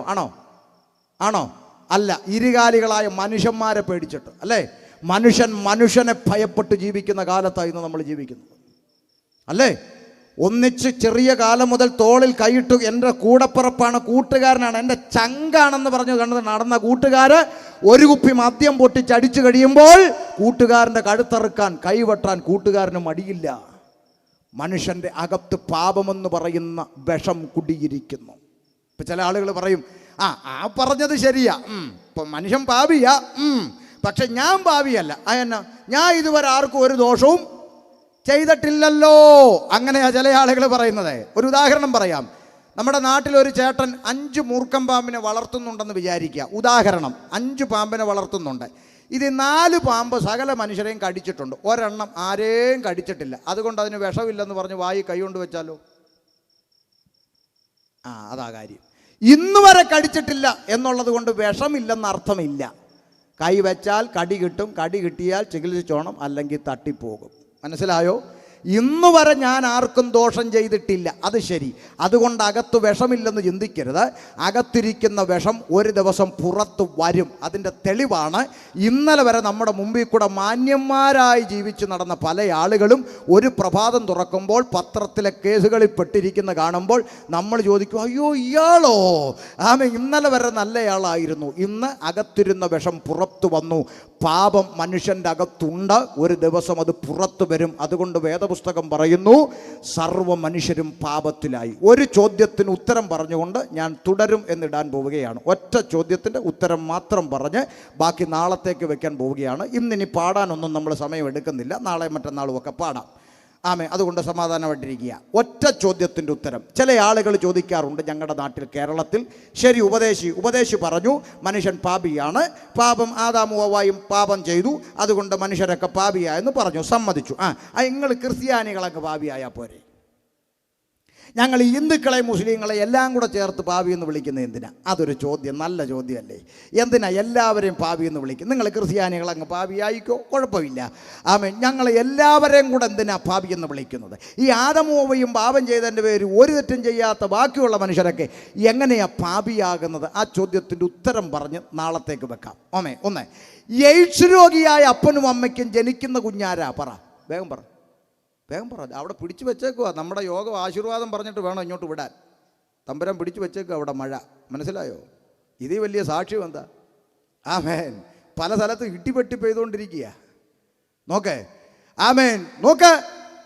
സകല മനുഷ്യരും എങ്ങനെ പാപിയാകും? എയ്ഡ്സ് രോഗിയായ അപ്പനും അമ്മയ്ക്കും ജനിക്കുന്ന കുഞ്ഞാരാ? എയ്ഡ്സ് രോഗി. ഈ ചോരക്കുഞ്ഞ് വ്യഭിചാരം ചെയ്തോ? ഇല്ല. ചോരക്കുഞ്ഞ് ബ്ലഡ് സ്വീകരിച്ചോ? ഇല്ല. ചോരക്കുഞ്ഞ് തൊട്ടിലേക്ക് കിടന്ന് എയ്ഡ്സ് രോഗിയുടെ ബ്ലേഡ് എടുത്ത് വെച്ച് ഷേവ് ചെയ്തോ? ഇല്ല. പിന്നെ അങ്ങനെ രോഗിയായി. അപ്പനും അമ്മയും വഴിവിട്ട് ജീവിച്ചതിൻ്റെ ഫലം ഒരു തെറ്റും ചെയ്യാത്ത കുഞ്ഞ് അനുഭവിക്കുന്നു. ഇവിടെ ഒരു മെഡിക്കൽ സയൻസിനും തർക്കമില്ല, ബുദ്ധിക്ക് തർക്കമില്ല, ഡിഗ്രിക്ക് തർക്കമില്ല. എന്തുകൊണ്ട് തർക്കമില്ല? എങ്ങനെ വന്നു എന്ന് ചോദിച്ചാൽ കണ്ണും പൂട്ടി പറയും, രക്തത്തിലൂടെ വന്നു. ശരിയല്ലേ? ശരിയാ. ആദാമ്യ പാപം എങ്ങനെ സർവ്വ മനുഷ്യരിലേക്കും വരുമെന്നല്ലേ ചോദ്യം. അപ്പോസ്തല പ്രവൃത്തി 17:26 എടുക്കണ്ട, ഞാൻ പറയാം. ഭൂതലത്തിലെങ്ങും കുടിയിരിക്കേണ്ടതിന് അവൻ അഥവാ ദൈവം ഒരുത്തനിൽ നിന്ന് മനുഷ്യജാതിയെ ഒക്കെയും ഉളവാക്കി. വല്ലതും തലേ കയറിയോ? ആദാം എന്ന ഏക രക്തത്തിൽ നിന്നാണ് ദൈവം ലോകത്തിലെ സർവ്വ മനുഷ്യരെയും സൃഷ്ടിച്ചിരിക്കുന്നത്. മനസ്സിലായില്ല? ഒന്നുകൂടെ പറയാം. കാവി ഉടുത്തവനെയും തുപ്പിയിട്ടവനെയും കൊന്തയിട്ടവനെയും ഒറ്റ രക്തത്തിൽ നിന്ന് സൃഷ്ടിച്ച ഒറ്റ ദൈവം. അയ്യോ ഇതെന്താ ഈ പറയുന്നത്? കാവി ഉടുത്തവനും തൊപ്പിയിട്ടവനെയും കൊന്തയിട്ടവനെയും ഒറ്റ രക്തത്തിൽ നിന്ന് സൃഷ്ടിച്ചോ? അതെങ്ങനെ തെളിയിക്കാം? നാളെ രാവിലെ 4 ബോട്ടിൽ എടുക്കുക. 4 ബോട്ടിൽ 4 മൃഗങ്ങളുടെ രക്തം എടുക്കുക. ആട്, ആന, പോത്ത്, പശു എടുത്ത മാർത്താണ്ഡത്തെ ലാബിലോട്ട് കൊടുക്കുക. മിടുക്കി പെമ്പിള്ളേർ സ്റ്റിക്കർ ഒട്ടിച്ച് വെളിയിലോട്ട് വെക്കും. ഇത് ആട്, ഇത് ആന, ഇത് പോത്ത്, ഇത് പശു. ശരിയല്ലേ? ശരിയാ. കണ്ടുപിടിക്കാനുള്ള യന്ത്രം ലാബിലുണ്ട്. വീണ്ടും 4 ബോട്ടിൽ എടുക്കുക. ശ്രദ്ധിച്ചോ? ഒന്നിൽ ഇവിടുത്തെ അടുത്തുള്ള അമ്പലത്തിലെ പൂജാരിയുടെ രക്തം, മറ്റൊന്നിൽ അടുത്ത ജമാഅത്ത് പള്ളിയിലെ മുസ്ലിയാരുടെ രക്തം, ഇനി ഒന്നിൽ കത്തോലിക്ക പള്ളിയിലെ അച്ഛൻ്റെ രക്തം, ഇനി ഒന്നിൽ ഇവിടുത്തെ ഉപദേശിയുടെ രക്തം. അതേ ലാബിൽ കൊടുക്കണം. ഏതെങ്കിലും പിള്ളേർ സ്റ്റിക്കർ ഒട്ടിച്ച് തരുമോ? മാറിപ്പോവല്ലേ, മൂലയിരിക്കുന്ന മുസ്ലിയാരുടെ, അപ്പുറത്തിരിക്കുന്ന പൂജാരി. തരുവോടോ മനുഷ്യ? ABCD ഗ്രൂപ്പൊക്കെ തിരിച്ചെന്നിരിക്കും, അതവിടെ നിൽക്കട്ടെ. പിള്ളേർ ഇറങ്ങി വന്നിട്ട് പറയും, മനുഷ്യൻ്റെ സമയം മെനക്കെടുത്തരുത്, ഇതെല്ലാം മനുഷ്യൻ്റെ രക്തം. അതുകൊണ്ടാണ് രക്തം കൊടുക്കുമ്പോൾ ഇവിടെ ആർക്കും ജാതിയും ഇല്ല, മതവും ഇല്ല, അടിയും ഇല്ല, ബഹളവും ഇല്ല, മസിലും ഇല്ല. ഉണ്ടോ? പറ. കൊന്തയും കുരിശും കഴുത്തിലിട്ടുകൊണ്ട് ബൈക്കിൽ പാഞ്ഞു പോയ ക്രിസ്ത്യാനി ചെറുക്കൻ ടിപ്പറിൻ്റെ അടിയിലോട്ട് ചെന്ന് കയറി. തല പൊട്ടി മെഡിക്കൽ കോളേജിൽ കൊണ്ടു ചെന്നു. ഡോക്ടർ പറഞ്ഞു, ഇപ്പോൾ ഒരു കുപ്പി ബ്ലഡ് അടച്ചാൽ കൊച്ചിനെ രക്ഷിക്കാം. ക്രിസ്ത്യാനി ചെക്കൻ്റെ ക്രിസ്ത്യാനി അമ്മ ക്രിസ്ത്യാനി ദൈവത്തോട് കരഞ്ഞു, കർത്താവേ എൻ്റെ കുഞ്ഞിന് ആര് ബ്ലഡ് കൊടുക്കുമെന്ന്. തൊട്ടടുത്ത ബെഡിൽ അമ്മയ്ക്ക് കൂട്ടിരിക്കാൻ വന്ന കാവി ഉടുത്ത RSSകാരൻ ചെറുക്കൻ പറഞ്ഞു, അമ്മ കരയേണ്ട അമ്മേ, ഞാൻ തരാം ബ്ലഡ്. വേണ്ട, നീ BJP അല്ലേ എന്ന് ഇന്ന് വരെ ഒരമ്മയും പറഞ്ഞിട്ടില്ല. ഉണ്ടോ? നിങ്ങൾ പറ. ഉണ്ടോ? ഇല്ല. ആർക്കും പിണക്കവും ഇല്ല, വഴക്കവും ഇല്ല. ഉണ്ടോ? അമ്പലത്തിലെ പൂജാരിയുടെ കിഡ്നി അടിച്ചു പോയി. ഒരു കിഡ്നിക്ക് മനോരമയെ പരസ്യം ചെയ്തു. പരസ്യം കണ്ടു വന്നത് ജമാഅത്ത് പള്ളിയിലെ മുസ്ലിയാരുടെ കിഡ്നി എനിക്ക് വേണ്ടാന്ന് പൂജാരിയും പറഞ്ഞിട്ടില്ല. ഉണ്ടോ? പിന്നെ എന്തിനാടോ മനുഷ്യന്മാരെ തമ്മിലടിക്കുന്നത്?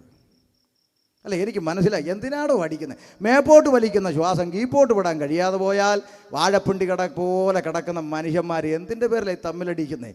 ഒറ്റ രക്തത്തിൽ നിന്ന് കാവി ഉടുത്തവനെയും തൊപ്പിയിട്ടവനെയും കൊന്തയിട്ടവനെയും സൃഷ്ടിച്ച ഒറ്റ ദൈവം. ഈ സന്ദേശമാണ് ഞങ്ങൾ ഉപദേശിമാർ പഠിപ്പിക്കുന്നത്. അതുകൊണ്ട് ഇവിടെ ആർക്കെങ്കിലും എന്തെങ്കിലും ദോഷം ഉണ്ടാവുമോ? പറ. ഇവിടുത്തെ കാവ്യ ഉടുത്തവനെയും തൊപ്പിയിട്ടവനെയും കൊന്തയിട്ടവനെയും നിന്റെ ദൈവം നിന്റെ രക്തത്തിൽ നിന്ന് സൃഷ്ടിച്ചതാണ്. അവൻ നിന്റെ കൂടപ്പിറപ്പാണ്, അവൻ നിന്റെ സഹോദരനാണെന്നാണ് ഈ പുസ്തകം ഷമീറിൻ്റെ തലയ്ക്കകത്ത് പഠിപ്പിച്ചത്. എന്തിനിതിനെ വെറുക്കണം? എന്തിനീ സുവിശേഷത്തെ വെറുക്കണം? നിങ്ങൾ പറ. 21 വർഷം മുമ്പ് വരെ കാവ്യ ഉടുത്തവനെയും തൊപ്പിയിട്ടവനെയും കൊന്തയിട്ടവനെയും തരം തിരിച്ച് സ്നേഹിച്ചുകൊണ്ടിരുന്ന എന്നെ, ചിലതിനെ കാണുമ്പോൾ പല്ല് കടിച്ചുകൊണ്ടിരുന്ന എന്നെ, അതെല്ലാം ഒറ്റ രക്തത്തിൻ്റെ ഉടമയാണെന്നും സഹോദരനാണെന്നും വിളിക്കണമെന്ന് പഠിപ്പിച്ച ഈ സന്ദേശത്തെ എന്തിനെതിർക്കണം? നിങ്ങൾ പറ. അതുകൊണ്ടല്ലേ പെന്തിക്കോസുകാർ നോക്കി നാട്ടിലുള്ള ആളുകൾ കളിയാക്കി പറഞ്ഞു, യവന്മാർക്കൊരു നാണവും മാനവും ഇല്ലാത്തവന്മാരുടെ. ആര്? ഈ പെന്തിക്കോസുകാർ. ഓ, അടിച്ചാലും ഇടിച്ചാലും ചവിട്ടിയാലും പിന്നെ വലിഞ്ഞു കയറി വരും, പ്രാർത്ഥിക്കട്ടെ എന്ന് ചോദിച്ചാൽ നാണം ഇല്ലാത്തവന്മാരല്ലേ? പക്ഷേ സത്യമല്ലേ? ഒരു നാണം ഇല്ലാത്ത കൂട്ടരാന്ന് ഇവന്മാർ. സത്യ. നീ അടിച്ചാലും ഇടിച്ചാലും ചവിട്ടിയാലും തുപ്പിയാലും നാണമില്ലാതെ പിന്നെയും നിൻ്റെ വീട്ടിൽ വലിഞ്ഞു കയറി വരും. സഹോദര, ബ്രദറെ, പ്രാർത്ഥിക്കട്ടെ എന്ന് ചോദിച്ചു. അല്ലേ? എന്തുകൊണ്ടാ? നീ എൻ്റെ കൂടപ്പിറപ്പാന്നുള്ള തിരിച്ചറിവ് ഈ പുസ്തകം തലയ്ക്കകത്ത് തന്നതുകൊണ്ട്. മനസ്സിലായോ? ഇന്ന് ഞങ്ങളുടെ അടുക്കൽ ഈ സ്റ്റേജിലോട്ട് കയറി വാ. അരുമനയിലുള്ള തൊപ്പിയിട്ടവനോ കാവ്യ ഉടുത്തവനോ കൊന്തയിട്ടവനോ ഈ സ്റ്റേജിലോട്ട് കയറി വാ. ഇവിടെ ഇരിക്കുന്ന മുഴുവൻ ഉപദേശിമാരും അവനെ ആദ്യം വിളിക്കുന്ന ഒറ്റ പേരായിരിക്കും. അറിയാമോ? എന്താ? ബ്രദർ, സഹോദര. അങ്ങനെ വിളിക്കാൻ തലച്ചോറിൻ്റെ അകത്ത് മാറ്റം വരുത്തിയ സന്ദേശമാണ് സുവിശേഷം. കാവ്യ ഉടുത്തവനെയും തൊപ്പിയിട്ടവനെയും കൊന്തയിട്ടവനെയും ഇങ്ങനെ ചേർത്ത് പിടിക്കാനുള്ള ഒരു തലച്ചോറിൻ്റെ ഉടമയായിട്ടാണ് മനുഷ്യൻ മാറേണ്ടത്. അല്ലാതെ സർട്ടിഫിക്കറ്റും മതവും ജാതിയും മാറിയിട്ട് ഇവിടെ ഒരു പിണ്ണാക്കും സാധിക്കാനുള്ളടോ. നിൻ്റെ മനസ്സ് മാറണം, നിൻ്റെ സ്വഭാവം മാറണം. ഒരു വാക്ക് പറഞ്ഞു നിർത്താം. ഒരു അനുഭവം. വെഞ്ഞാറമൂടിൻ്റെ അടുത്ത് ഒരു കവലയിൽ നിന്നുകൊണ്ട് ഞാൻ സുവിശേഷം പ്രസംഗിക്കുക. ഞാൻ പ്രസംഗിച്ചുകൊണ്ടിരിക്കുമ്പോൾ കള്ളു കുടിച്ച് മദ്യാസക്തിയിൽ ഒരു ചെറുപ്പക്കാരൻ എൻ്റെ മുമ്പിൽ നിന്നുകൊണ്ട് എന്നെ ആക്ഷേപം പറഞ്ഞുകൊണ്ടിരിക്കുക. കള്ളു കുടിച്ച് ഇങ്ങനെ ആടിയാടി നിൽക്കുക. ഞാൻ ഒന്ന് പ്രസംഗിക്കുമ്പോൾ അവൻ എന്നെ ഒരു തെറി വിളിക്കും, വീണ്ടും പ്രസംഗിക്കുമ്പോൾ അടുത്ത പള്ളു വിളിക്കും. ഇങ്ങനെ വഴക്ക് പറഞ്ഞുകൊണ്ടിരിക്കുകയാണ്. പ്രസംഗം തീർന്നപ്പോൾ ഞാൻ മൈക്ക് കൊടുത്തിട്ട് ആ കള്ളുകുടിയനായ മുഷിഞ്ഞ മനുഷ്യൻ്റെ അടുക്ക ചെന്നിട്ട് ഞാൻ തോളത്ത് പിടിച്ചിട്ട് ചോദിച്ചു, ചേട്ടാ എന്തിനാ ഇങ്ങനെ കുടിക്കുന്നേ? എന്തിനാ ഇങ്ങനെ കുടിക്കുന്നത്? അന്നേരം പുള്ളി ഒന്നും മിണ്ടിയില്ല. അതുവരെ ചീത്ത വിളിച്ചുകൊണ്ട് നിന്ന ആളാ. ഞാൻ പുള്ളി അങ്ങ് കെട്ടിപ്പിടിച്ചിട്ട് ഞാൻ പറഞ്ഞു, സാരമില്ല, ഇതൊക്കെ മാറണം കേട്ടോ, ഇതൊക്കെ മാറണം, ഇതൊക്കെ മാറും. പുള്ളി ഉടനെ എന്നെ പെട്ടെന്ന് തള്ളി മാറ്റി പുറകോട്ട് മാറിയിട്ട് എന്നോട് അവിടെ നിന്നുകൊണ്ട് ഉറക്കെ പറയാ, എന്നെ ആരും കെട്ടിപ്പിടിച്ചിട്ടില്ല. പിന്നെ അങ്ങ് കരയാൻ തുടങ്ങി. എന്നെ ആരും കെട്ടിപ്പിടിച്ചിട്ടില്ല. ഞാൻ വീണ്ടും അടുക്കലേക്ക് ചെന്ന് ചേർത്ത് പിടിച്ചിട്ട് പറഞ്ഞു, ഞാൻ കെട്ടിപ്പിടിച്ചല്ലോ. പുള്ളി ഒറ്റ അലർച്ചയെ കരയാൻ തുടങ്ങി. ഞാൻ പറയട്ടെ, ആ ചേർത്തുപിടി ആ മനുഷ്യൻ്റെ ജീവിതം മാറ്റി. കള്ളുകുടി നിർത്തി. കുടുംബത്തിന് വേണ്ടി ആ മനുഷ്യൻ ജീവിക്കാൻ തുടങ്ങി. ഒരു ചേർത്തുപിടിയിലൂടെ. എന്തിനാണോ തമ്മിലടിക്കുന്നത്? ഒന്ന് ചേർത്ത് പിടിക്കാൻ കഴിയുന്ന ഒരു മനസ്സിൻ്റെ ഉടമയായിട്ടല്ലേ നീ മാറേണ്ടത്? അങ്ങനെ മാറ്റാൻ കഴിവുള്ള ഒരേ ഒരു സന്ദേശം ഉലകത്തിലുണ്ടെങ്കിൽ ഷമീർ അബ്ദുൽ സലാം പ്രസംഗിക്കുന്ന യേശുക്രിസ്തുവിൻ്റെ സുവിശേഷത്തിനല്ലാതെ, അക്രമമാർഗമില്ലാതെ, പീഡനമുറകളില്ലാതെ, വാള് കാണിക്കാതെ, ബോംബ് പൊട്ടിക്കാതെ, ഒരു മൊട്ടുസൂചി കൊണ്ടുപോലും കുത്തി നോവിക്കാതെ മനുഷ്യൻ്റെ ജീവിതത്തിന് രൂപാന്തരം വരുത്തിക്കൊണ്ട് ഇന്നും ജൈത്രയാത്ര തുടരുന്ന ഒരേ ഒരു സന്ദേശം ഉലക ചരിത്രത്തിലുണ്ടെങ്കിൽ അതാണ് ഇന്ന് രാത്രിയിൽ അരുമനയിൽ അഭിമാനത്തോടെ ഷമീർ വിളംബരം ചെയ്യുന്ന യേശുക്രിസ്തുവിൻ്റെ സുവിശേഷം. അതുകൊണ്ട് ഇങ്ങനെ പറഞ്ഞു നിർത്തട്ടെ, മറ്റൊരുത്തനിലും രക്ഷയില്ല. മാനവജാതിക്ക് രക്ഷ പ്രാപിപ്പാൻ ആകാശത്തിന്റെ കീഴിൽ മനുഷ്യരുടെ ഇടയിൽ നൽകപ്പെട്ട വേറൊരു നാമവും ഇല്ലവേ ഇല്ലെന്ന അഭിമാനത്തോടെ അത്യുച്ചത്തിൽ വിളംബരം ചെയ്തുകൊണ്ട് വാക്കുകൾക്ക് കുത്തിടുന്നു. പാപിയായ മനുഷ്യന് പാപത്തിൽ നിന്ന് മോക്ഷം ലഭിക്കാനുള്ള മാർഗം എന്ത് എന്ന ചിന്തയോടെ നാളെ പ്രസംഗം തുടരും. പ്രാർത്ഥനയോടെ കടന്നു വരാം. ദൈവം നിങ്ങളെ അനുഗ്രഹിക്കട്ടെ.